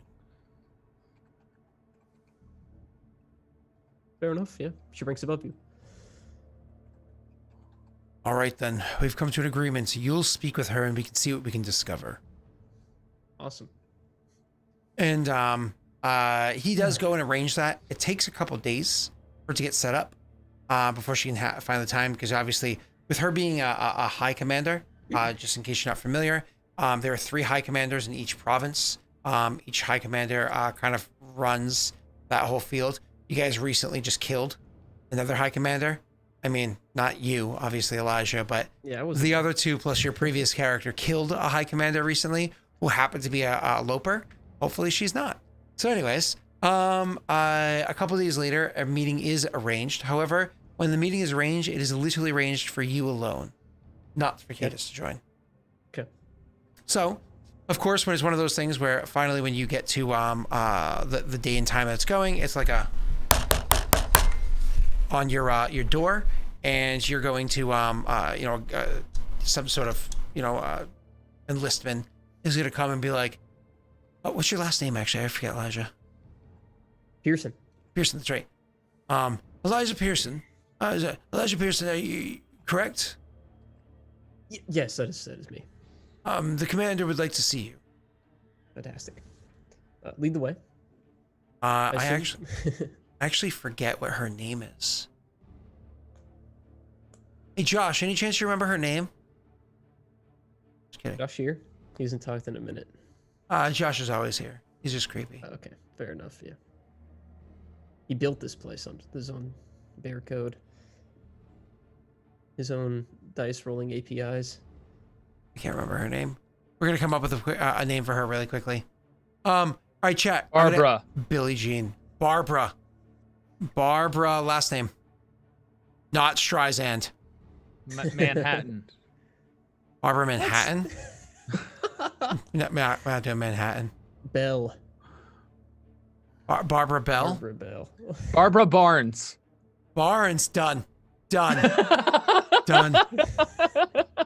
Done. Done. High Commander Barbara Barnes. Noah Wade. No? Okay. I'll leave it alone. Okay. All right. So, perfect. Perfection. All right. Awesome. So, God, I'm terrible at names. I just hate making names. I just wish that like there's one button that was like I want if somebody knows of a thing that exists that's almost like a little computer, but it's just like one of those travel games. Like remember those travel handheld games from like 15 years ago? It was like literally just like a poker game. It was like a little handheld, but before your cell phones could do all that shit, right? Just like a little thing that's like and you could just press a button and it just comes with a name generator for you. It has no other function. Just like one of those little handhelds, just press a button, it has a name there. Like some kind of That's what I want. application on a mini computer that could generate names. Like some kind of search engine that you can probably find a website that I do does that all the time. for I you. do that all the time. Yeah. I just want a button right next to my computer because I'll use it more often than not. And Josh, I literally work with 5 Janines. Literally work with 5 Janines. One's known as J9. One's known as Lil J9. One's known as Little Jean. One's known as Jeannie, and one's known as Janine. 5 Janines. That's 5. Genie. But He no, wrote Genie. Genius. No, he did write Genie. Sorry, I transposed the I in the second N there. I literally work with 5 Janines. You know what I mean? I'm on conference calls and whatnot with. 5. That's a name that I don't think I've ever met somebody named Janine before, and now there's 5 of them. It's crazy. Are they all boomers? Hey, you don't work with any esters, so. The youngest of them is 4 years older than me.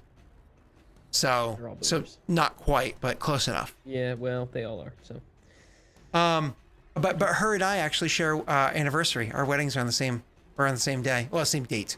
She got married only like 3 years ago, but yeah. Anyways, so that's cool. Moving on. So we shit, what was I saying? I'm meeting with So you're Billie going to Jean. meeting with her with Barbara. So it's Barnes. actually gonna be High Commander Barnes. So you can refer to her as High Commander Barnes or just Commander Barnes if you're in a slightly Hi, more Commander comfortable. Barnes. So if you're slightly comfortable with each other, just be Commander Barnes, usually High Commander, right? So anyways, when you are brought there, brought to her office, which of course it's, the door going into her office is ornate, but not like over the top ornate, because Peredhel isn't about that like super crazy, at least this part of Peredhel, super crazy flashy shit. It's more functionality over fashion, but there is a degree of effort put into it, right? So once the door opens up and you go in, you can see, of course, she has a decent sized, well-decorated office inside here, so on and so forth. But there's bookcases built into it that have like various books and whatnot, so on and so forth.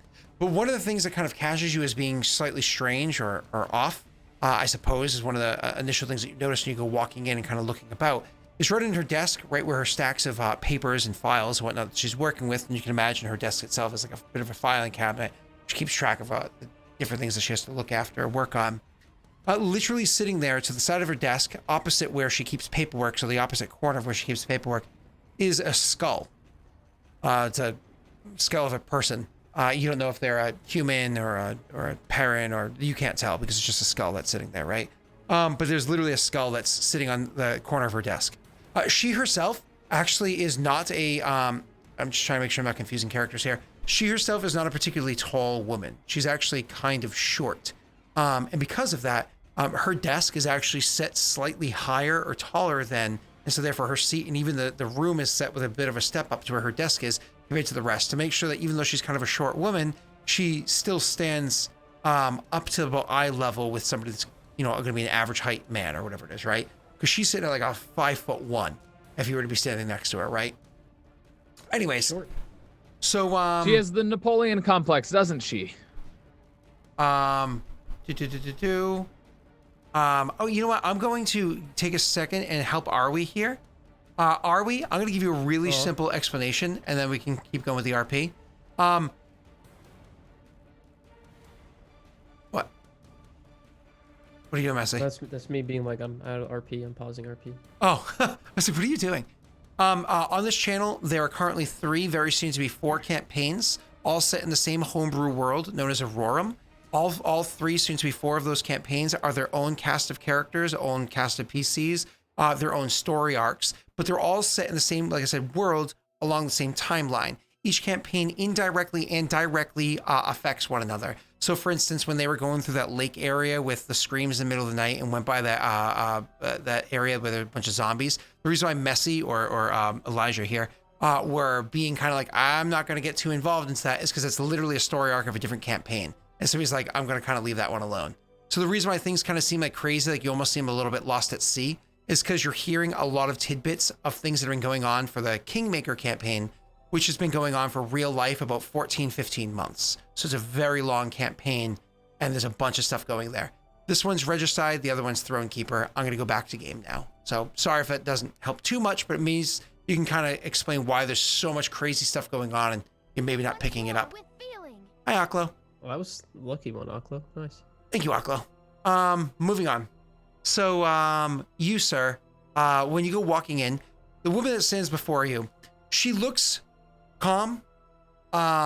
She doesn't look, she's calm and has a serious face, set on her. She's sitting there. She looks up at you. She doesn't give you a smile as you walk in, but she also doesn't have a RBF either. You know what I mean? It's just a very serious, very militant, person that's kind of walking in. So the door opens up. I'm used to that. I've seen that. When the door opens up and you are announced, actually, the person that announces you, the person that went and collected you from where you were, literally announces you saying, I think it's, give me one moment. I want to get the right words here. So it's, I believe it's Master Mistral, Elijah Pearson of Amulta is how you're actually announced. So Okay, your great. rank and title from their Right. enemy nation. Yeah. Yeah, great. So, Thanks. Master Mistral, Gatus. Master Mistral, Elijah Pearson of Amulta. Yeah, when he Commander. hears that, he'll actually like take a pause and like look and be like, "Fuck, why did Gatus tell you that?" All right, sure, but like not out loud. He'll just like take a second, and be like, "Fuck," and then walk in. And then he turns to you and he says to you, Hi, Commander. I was supposed to look up the name, but I know it. Hi, Commander Barbara Barnes. And then as you kind of like step in, he shuts the door behind him, leaving. She looks at you and she says, Master is your rank, right? I'm making sure I'm not crazy. It was Master. Well, I think. Yeah, Master. I'm pretty sure. So, Master Pearson, a pleasure to meet you. Before you have a seat, would you like a drink? I thought it was Meister. No. His Magister is for officer. He's not an officer. I don't think. Well, it's Mistral. Mistral is the branch the- of the military. Well, it's like the job. Yeah. Mhm. Not the rank. Meister. So he'll yes, very polite. He'll say first his pleasantries. He'll say oh, hi, Commander Barnes. Thank you. I'm fine. Thank you. Do you mind if I seat? Please, do. She gestures towards a seat in front of her. Give me a moment. I'm almost done. Sure. She Kind finishes. of like let his eyes wander around the room, just taking in the scenery, the skull especially. Okay. You can actually do me a favor. Roll me a perception check.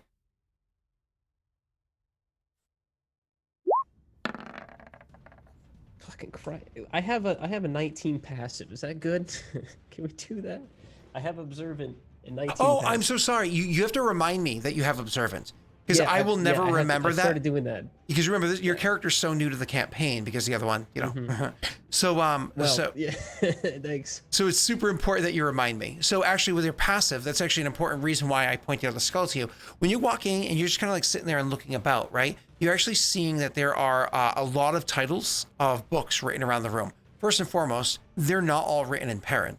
You actually see that she has books. There's a lot of the books inside are actually written in Tasian, which is kind of interesting. Obviously, you speak Tasian, it's your native language. Looking about the room and seeing that, you actually see that a lot of the titles there are titles that you're actually familiar with. You read them when you were younger, because she doesn't spend 1 minute. She spends like a good 6-7 minutes finishing up her paperwork while you calmly sit and wait and look about the room. There's literally military strategy and training and whatnot books that are sitting there. Military tactics of Tasiandale, of Malta, of Galdaria and whatnot are kind of there. These are all like rudimentary or high learning kind of tactics books that are sitting there, as well as many Peredhel books that are sitting there as well. I just said it was well like 16 times. You also see that there's a couple of other small, I want to say like knickknacks or artifacts that are sitting not behind her in that built-in bookcase back there, but off across the room to the side. You see, like I said, little like knickknacks or stuff sitting on those shelves. There's a very ornate looking dagger that's kind of not sitting flat, but almost like in one of a little holder, ornate holder that's sitting there and kind of holding it up on the side. You see there's a helmet that looks to be a helmet of very old, I'm just going to tell you, even though the character probably doesn't necessarily know this, very old Perrin artifact kind of a thing. So there's a bunch of stuff like that she has around her room, adorning it and making it look like just a really well set up room. Roll me a nature check, please, Elijah. Oh Come my on, God. you have to be joking. This is awesome.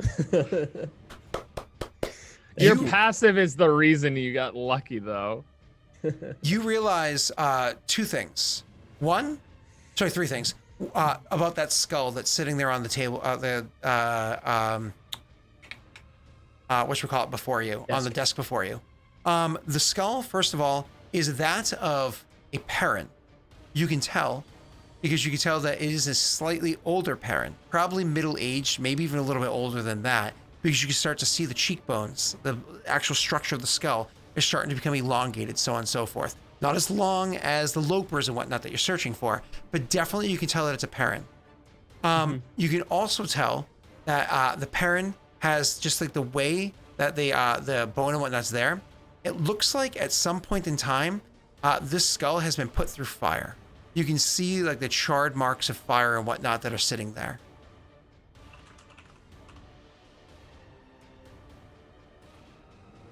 She finally finishes up her work. And it's turned kind of like face towards you, just so you know. So she kind of finishes up her work. She finishes up what she's doing, and she finally puts down her quill. She folds up the paperwork and pushes it to the side and says, "I thank you for your patience." Oh, it's just courtesy. I Now, don't mind. I'm just happy that you're willing to see me.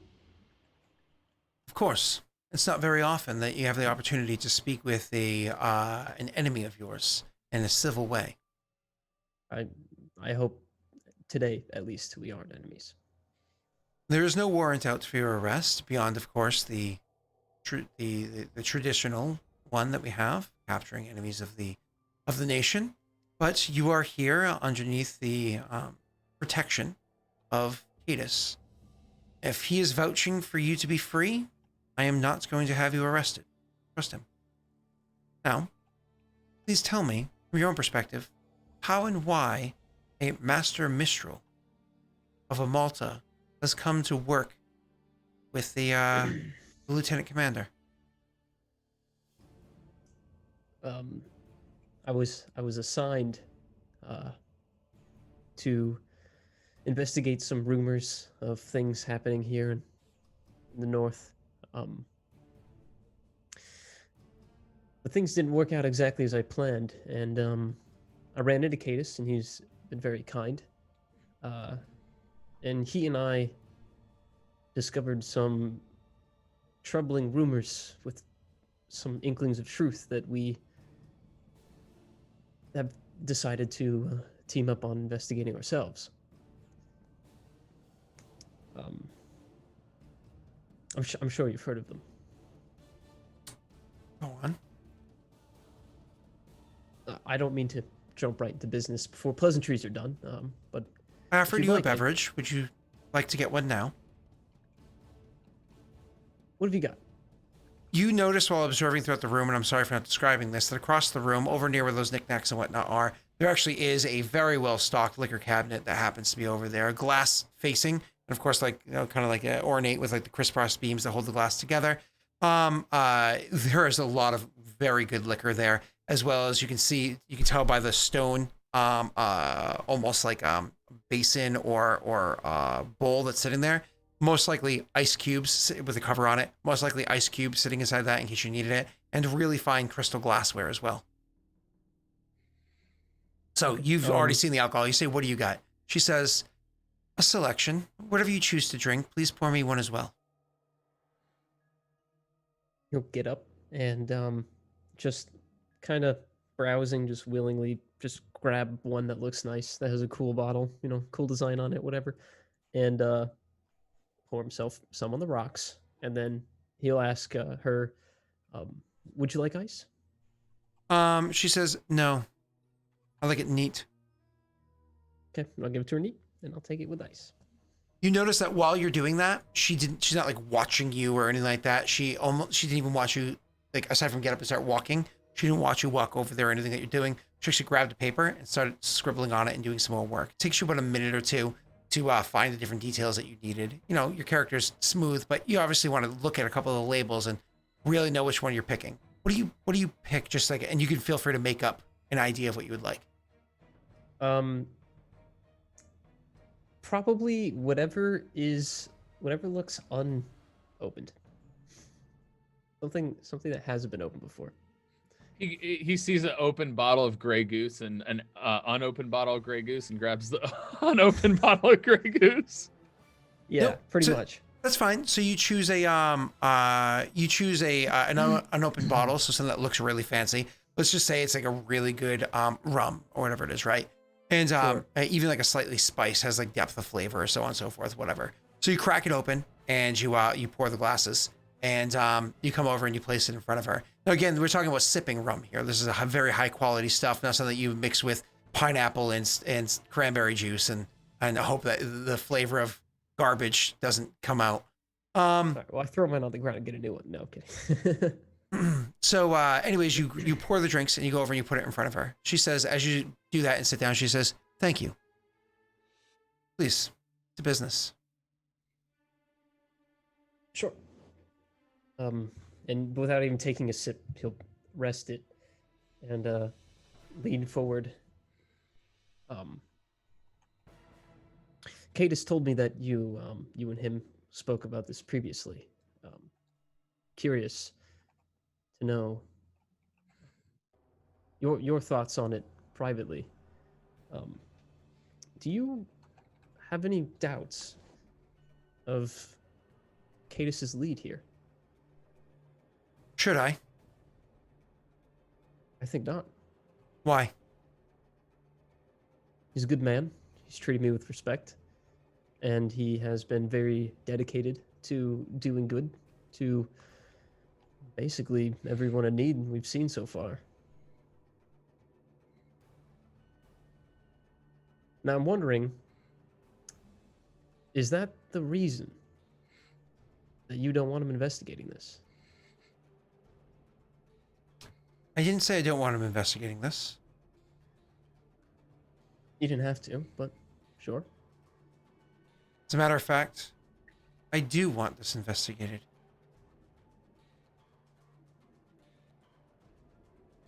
Okay. I was interested in Anything- Ophios. She says, I was interested in Ophios because of information that came my way. The revolution was going to be squashed one way or another. But I was interested in him for a different reason.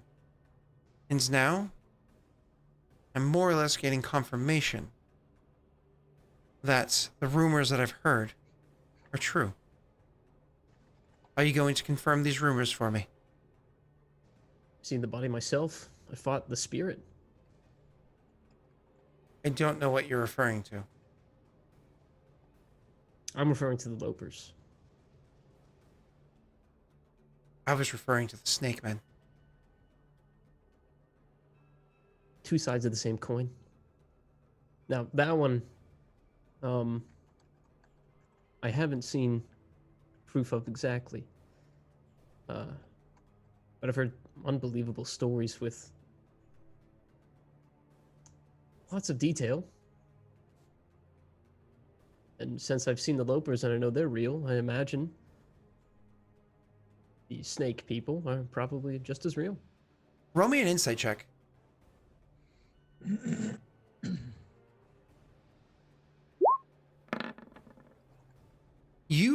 Are you happy with that 17, or do you want to modify that to try to get a read on her?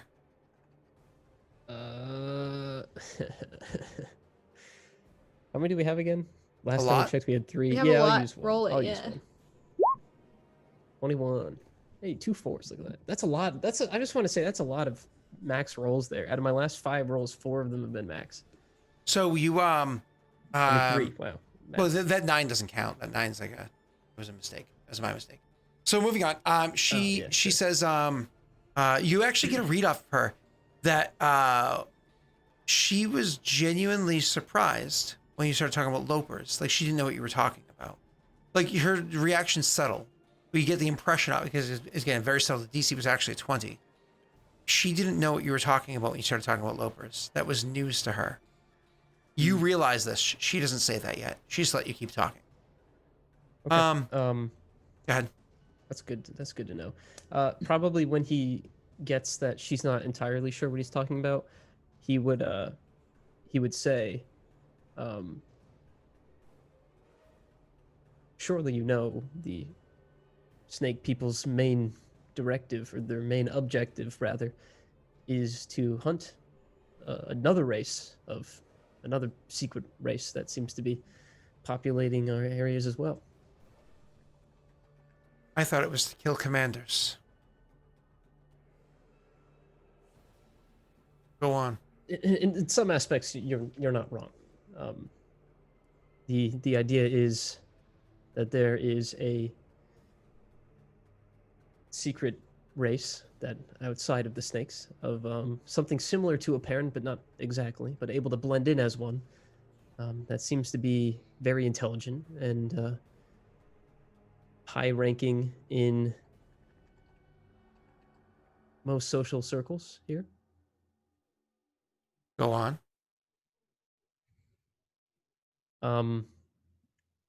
Do I remember? Did I ever know the identity of the Kringle. body that we saw? Oh, nope. know who? You know that was a Loper. You don't know who that was. It was, think about how decomposed that was. Sitting in a morgue for 3 months. Yeesh. No one mentioned a name or 3.5 anything. months. Okay. Yeah. And it died on a battlefield. Yeesh. Good luck with that one. I don't know if he's gonna say the Kringle name, just because it seems to be a name that is very in control around here, and he doesn't want to imply that he's on the opposite side of her right now. You actually, I wish Yondas was here because he would know so much more. So I'm just gonna leave it alone. God. So he's not gonna say the Kringle family, yet. But he, what'd she ask me again? Sorry.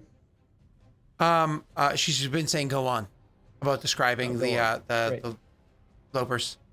Yeah, Okay, you so had said it's not exactly the commanders that they're hunting, but also that she wasn't wrong in that statement. Mm-hmm. Right. So he would go in his notebook and take out the drawings that he did of the body, and he would just hand over the whole thing to her and let her flip through it. She takes them. Like, it's one of those. Do you go to hand them to her or put it on the desk in front of her? I would stand up and hold it over the desk for her, like Okay. open so that she can see the page that's open of the drawings. Before she takes them, she looks at them, like probably folded or however they are. Then she looks at you, and she doesn't lift her hand or anything yet. She says to you, "What is this?" When I saw the body of one, it was mostly decomposed. But I was able to sketch some of the medical components. A lot of the organs were still intact, the bone structure especially. And this is what I saw. And you can see, if you want to take it, it looks mostly Perrin, but you'll notice that the bone structures are much sharper, older, but somehow not. She takes the papers from your hand and she puts them down in front of her.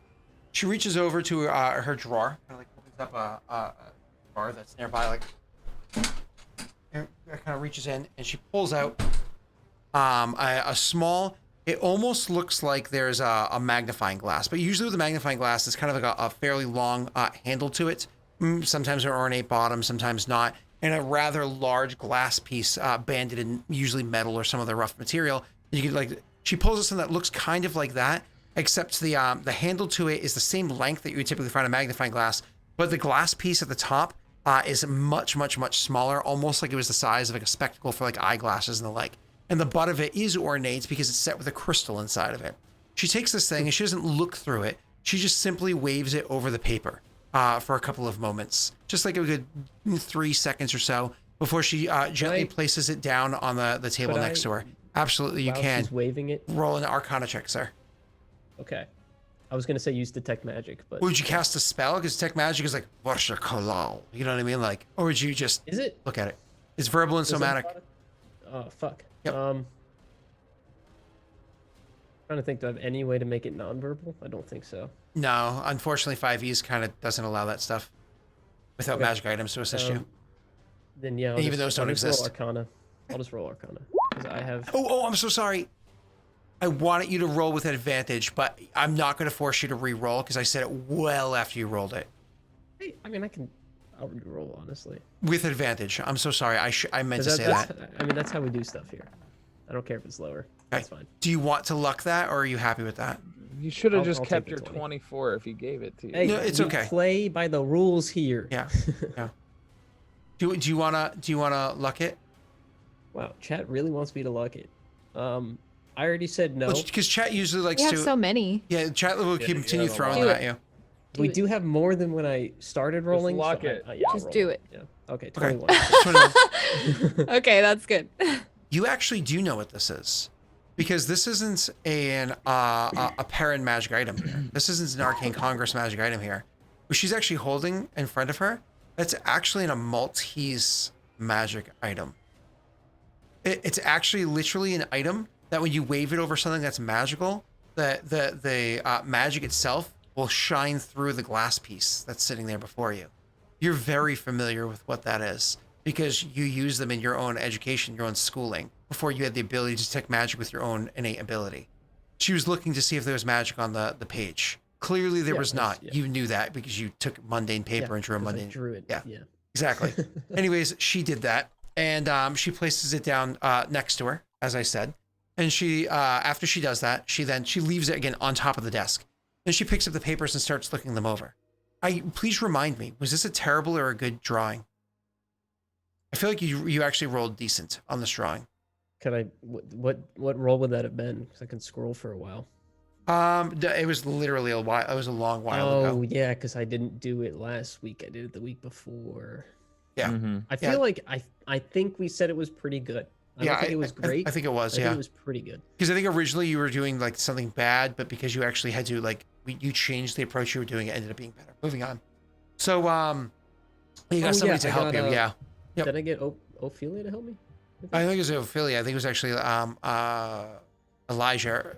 Oh, sorry, I'm Elijah. Elliot Yeah, or something like that to help you. But either way, so moving on. It was Yondis. He's back. Yes, he was back again. So you have this. She looks it over and she looks at the thing and she says, I can see what you're describing here. The similarities to a Perrin that has grown old. She says, and she whether it's intentional or not, you don't know. After she's done looking over the pages, she also places them down to the side of the desk.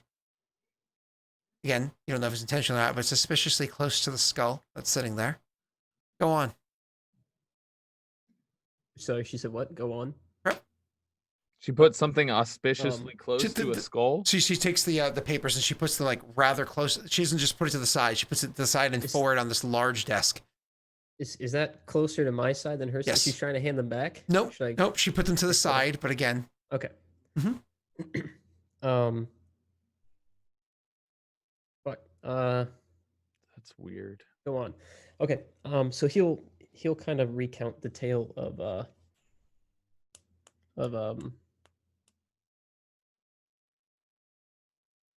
A battle down in the basement of Kurzweil, the morgue of Kurzweil. I don't know if he would. Yeah, I don't know if he would. Well, you mentioned the Spectre already. Yeah, he would. I guess he would talk about the Spectre and what the Spectre looked like and what kind of magics it had, but he wouldn't say where the fight was. He wouldn't say. She would actually flat out ask you, where did this transpire? And you can respond with, "I'd rather not say."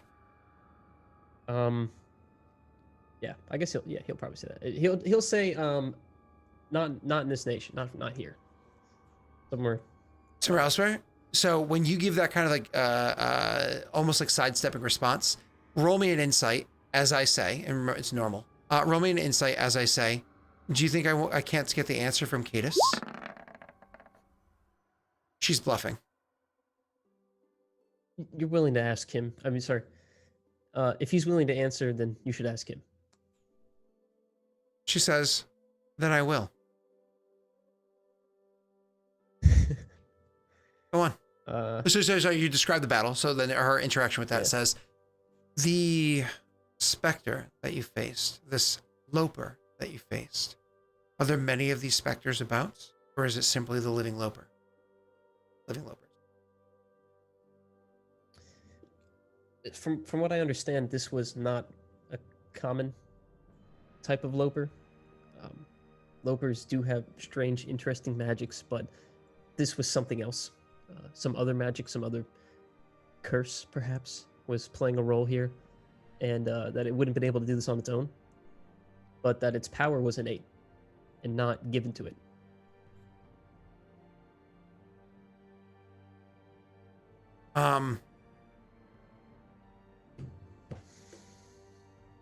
They exist in higher society, you had said. They're trying to infiltrate our nation. Well, is what you alluded to. Listen, between you and me, from what I've heard, there are some that are already fairly integrated, higher rank than you, even. My curiosity is piqued. I can tell by the voice. Yeah, you have so much influence.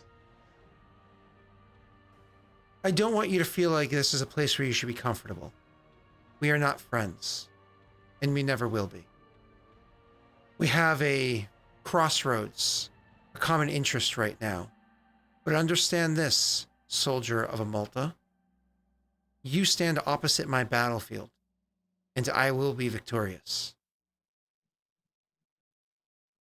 I hope our war can continue after your nation is not in dire need of a revolution. Shall we continue down this side tangent, or shall we continue with the conversation that we both probably agree is more important? Yeah, he'd let it go. You're evading certain answers. You're keeping this close to your chest. Edis did too. Listen, Cadis and I have both realized, and I'm sure you will too, if you go searching for these answers, they're not particularly well hidden, not extremely hard to find a thread. As you find one, you'll see that we're trying to help. I have found threads. Cadis is on this path for a reason. He happened to know Rena. It worked out in my favor. But I sent him on this path for a reason, not realizing exactly how deep of a rabbit hole it was. Do you know how I found out about him? About Cadis? Ophios.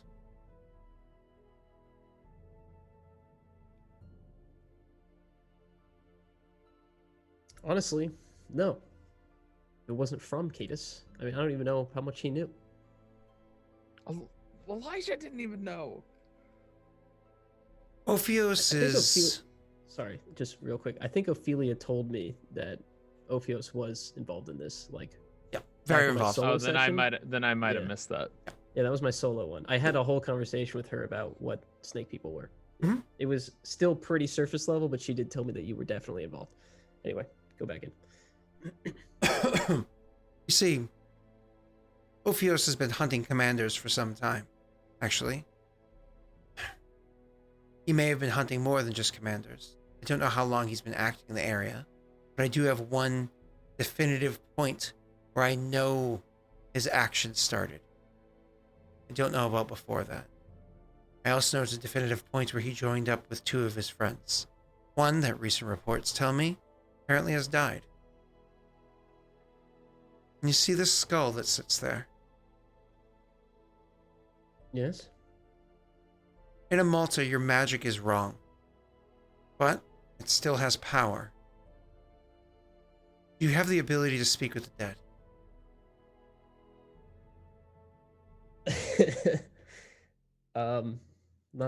Not me, no. It's the commander that was killed in the camp. Do you know what marks a fool? What marks a fool? Um, I'm sure you'll tell me.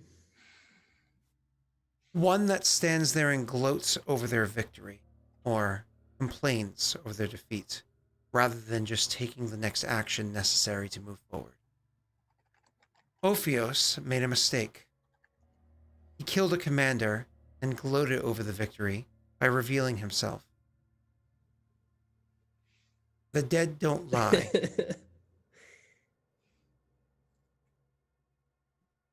I'm assuming you're. She's talking about Momly, right? She's talking about north of Addersfield. Oh, okay.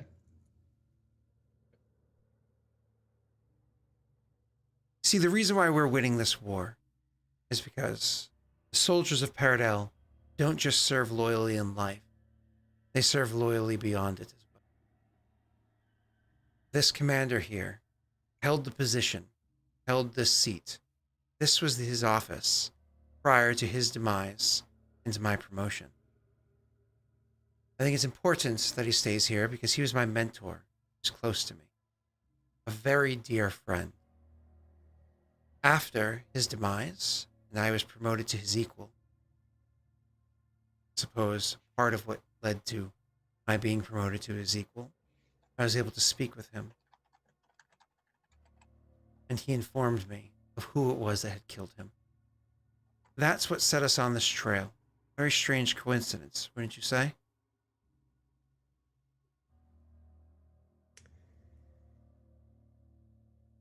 I'd like to think so, but I'm not sure.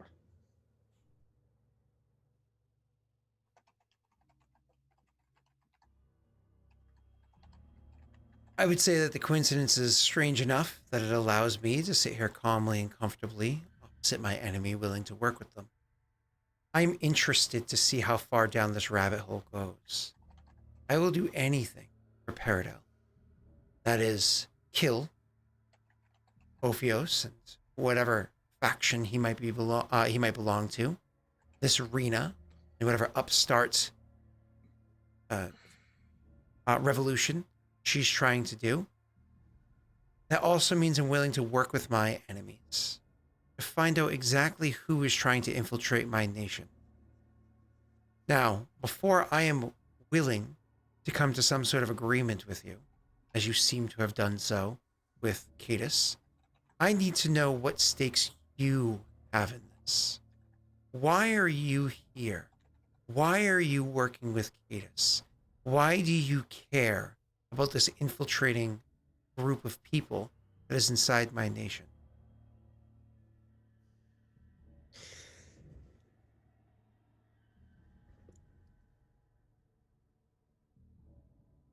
If well, want to tell her? Yeah, I'll tell her. If Well, as you look hesitant, she will say, I will find out eventually. Just Yeah. as I found out that Rena's little friends there, Yondis, was a member of the Alayton family. And believe you me, his family was not happy. They found out what he's been up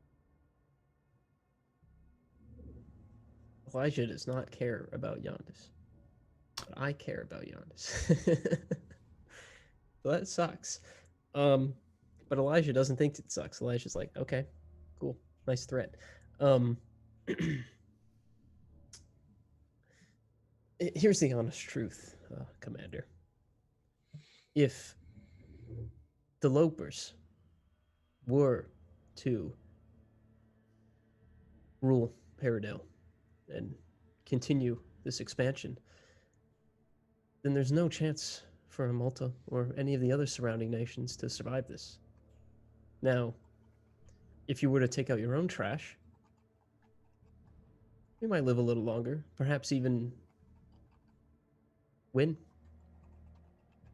I'm doing this for my country. How does it benefit your country? Without the Lopers' extremely powerful magics I've been hearing of and their durability to stay alive, you're just Perrin. So They you're, seem to be aiding you militarily. Is that. so what you're saying is that you believe that these Lopers are what give us the insights and magical capability to be as successful as we are in the many wars that we wage. And that's by removing them to pluck the weeds from my empire. My empire, she means, of course, the one she serves, as opposed to her own personal one, right? By plucking the weeds from my empire, or the empire, that you will inhibit our ability to be successful and give you a chance to live another day.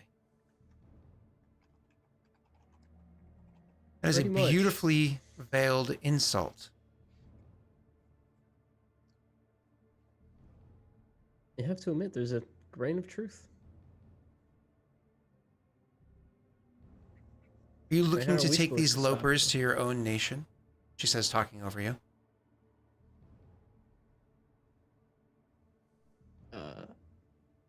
Not particularly, no.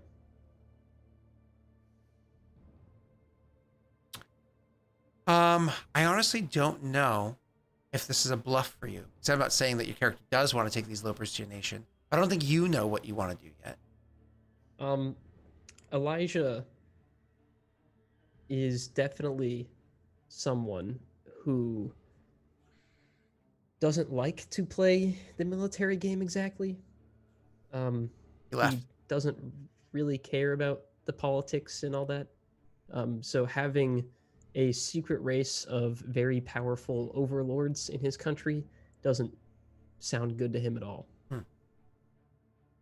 And certainly, like, That's a hard character. chaining them down and learning their magics that way is certainly out of what your nation would want to do. So, moving on. She says,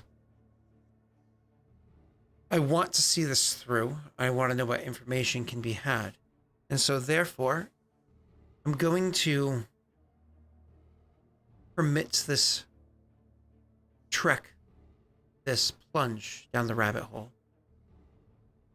I'm willing to aid in it. What do you need to succeed? And do not tell me you need Arena and Sofia.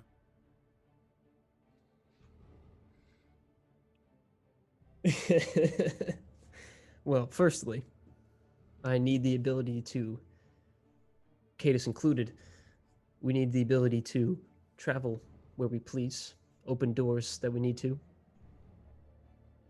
We've been stopped before in our investigation due to not having the proper permission. That can't happen again if we are to be successful. These are very time-sensitive ordinance. Understood. Also,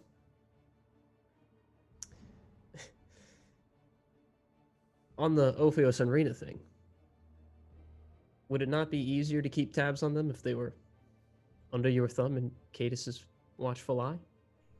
Believe you me, my thumb is there.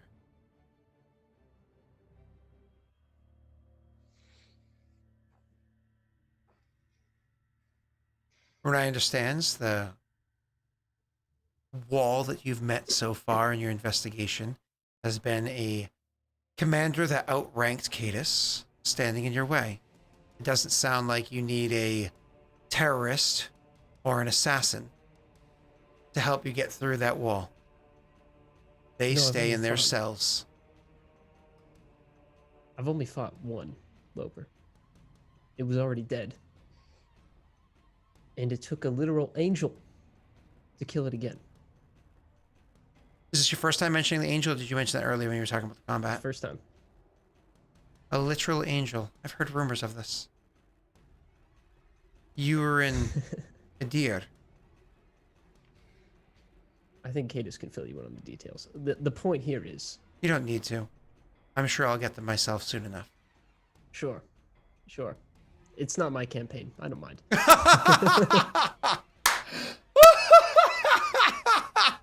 Oh, that's awesome. Oh, beautiful. Sorry, Tash. Oh, that was beautiful. All right, moving on. What did I miss? Nothing. Don't worry about it. Because I was Yeah, it's typing fine. in chat. Ugh. Continue. Oh, Wesley. that's not my campaign. Yeah. Okay, now I Oh. get it. With Stort's Kingmaker. Oh, it's beautiful. Continue, Messi. I'm sorry. Sorry, did she ask me why? She said straight out, I'll get my information soon. She said I'll get Okay. information soon enough about that. But she was We'll asking. shrug it off. You know, it's politics. It's not. yeah. It's not my country. So she Yeah. says, very well then, you need to not be inhibited. You need a writ giving him my effective authority moving forward in this matter. You will not receive this writ. It will be in Cadus's name and Cadus's hand. Cadus will have this authority. Understood? Crystal clear. That being said, I'm also going to provide a degree of financial aid for your matter. I imagine that working off of personal funds is going to make this difficult. I no longer want you working off of personal funds because she looks at your kind of beat up, travel worn clothing. It seems as though they are lacking. $1 billion. 10,000 golden crowns or golden coins. Will this be enough? It's a good start. Yeah, I'm very grateful. Good. 10,000 gold. Hey, somebody said 10,000 gold in chat. That's funny. Yeah, I know. Yeah. Broke ass. How is that? Is that in like a form of a banknote, or is that just like a sack of 10,000 fucking gold? How does that work? It's funded by the military, so it will have a few notes that go along with it, and the notes as they're used can be transitioned into coin that you can carry about you. The coin can be used in any typical commercial way. The notes can be used within our commissaries. My suggestion is you utilize the commissaries as they are fit, because you will of course receive commissary prices if you make the purchases there. If you wish to transfer it all into golden coin and run off with it, that's your prerogative. But understand, I expect results or retribution. One more thing. If we do run into a Loper that happens to be a high-ranking parent official,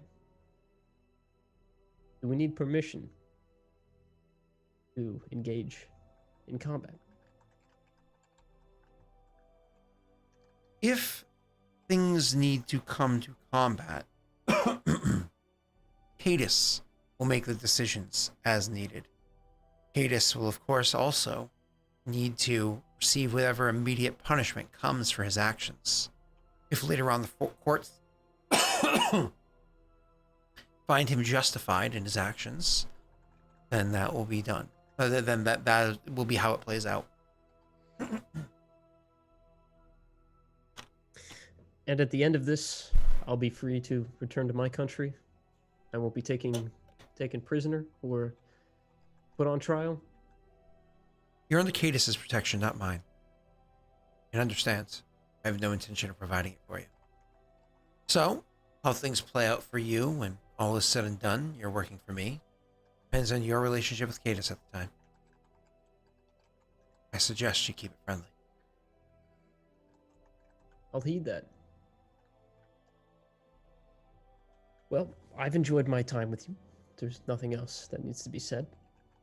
There's an incredibly expensive bottle that you chose to open, and you haven't even taken a single sip. It would be an insult if you didn't at least try it. You know, and he'll pick it up, swish it around. I chose the unopened one because I was worried the others were poison.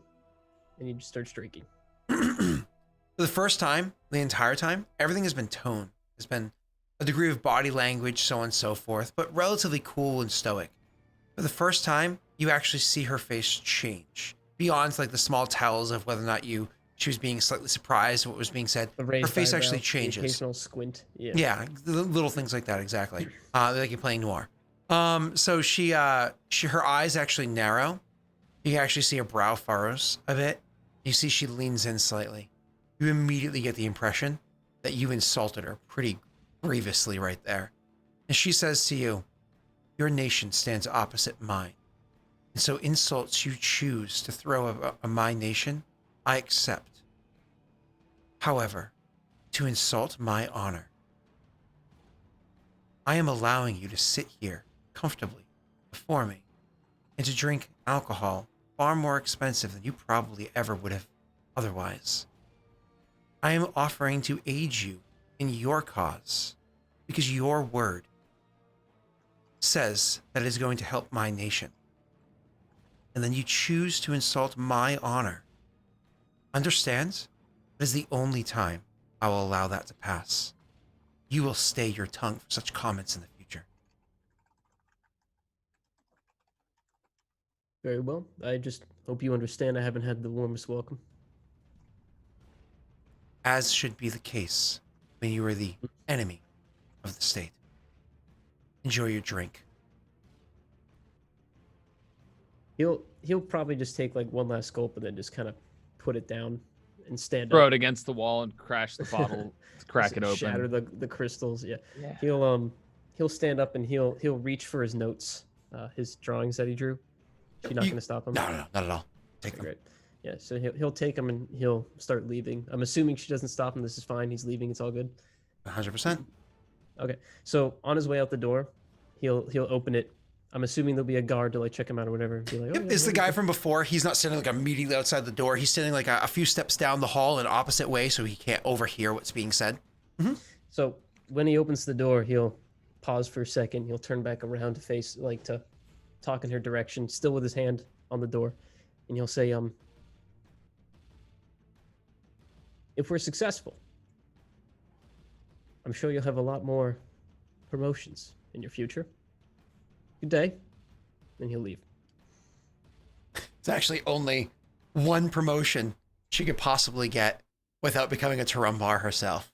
Well, then he didn't know that. No. He wouldn't have said it. But that's the thing. Like a lot more promotions, because like even if you imagine High Commander, she might be promoted to a better station rather than Zatish. She could be sent to a different province or a different thing here, so on and so forth. But yeah, above that is Master of War. A Master of War is the person who sits next Like to a general. Yeah, it's like she's literally controls a third of this province. The Master of War is the person that sits next to the Tarumbar. And oversees all of, like this stuff here. Yeah. So I mean, it's one of those things where it's like you're not necessarily wrong, you know. So you make your statement and you leave. It's a double-edged statement. Oh, 'cause he's absolutely. implying that Oh, I get it. last time. Yeah. Oh, I get it. Yep. Cool. So, anyways, awesome. I'm so glad I finally got to bring that character because you have to understand this character was played in a Patreon session like Nice. 6 months ago. Or maybe less than that. Maybe like 4 months ago she was played. So finally, I'm happy she handle played. that. Huh? How'd the last team handle her? Did they do well? They took money. So did I. Yeah, Mhm. they took money to give her that skull. They also took according money to Josh. to give her information about Yondis. Oh. Oh, thanks, Patreon. Hey, it sounds like Josh really likes screwing us. That's what said- I've Thanks, gotten from Patreon. Who's this. saying it was Josh? Who's saying it was Josh? Josh did in chat earlier. Oh, so are you saying that you guys want to hop on to Throne Keeper session when we actually play and trump them? Is that what you're saying? No. See, there's a Arena. current. Arena's like, I don't know. There's I do a- like Yondis. Hold on. There's a current unspoken truce between all campaigns. Tesh has tempered the waters today of breaking that truce. I will Is there a say, truce? I didn't know. I the will truce. say that when Josh's actions transpired, it was prior to the Thronekeeper, creation yeah. of Thronekeeper. So, prior to the creation of Thronekeeper.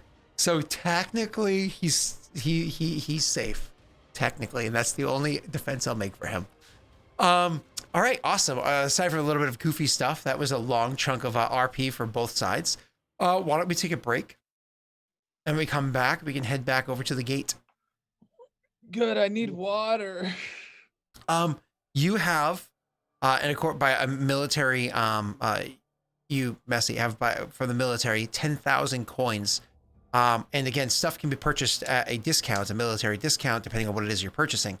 Again, chat, while we're on break, if you want to either say in chat or whatever it is, or ping him in Discord under Regicide Spoilers, with some suggestions of stuff he might want to get, that'd be kind of a good thing, because he can get that off the side while we're role-playing over here. It can be like a little bit of side chatter for him, okay? All right, let's take our break, and I'll fucking do it again. Nice.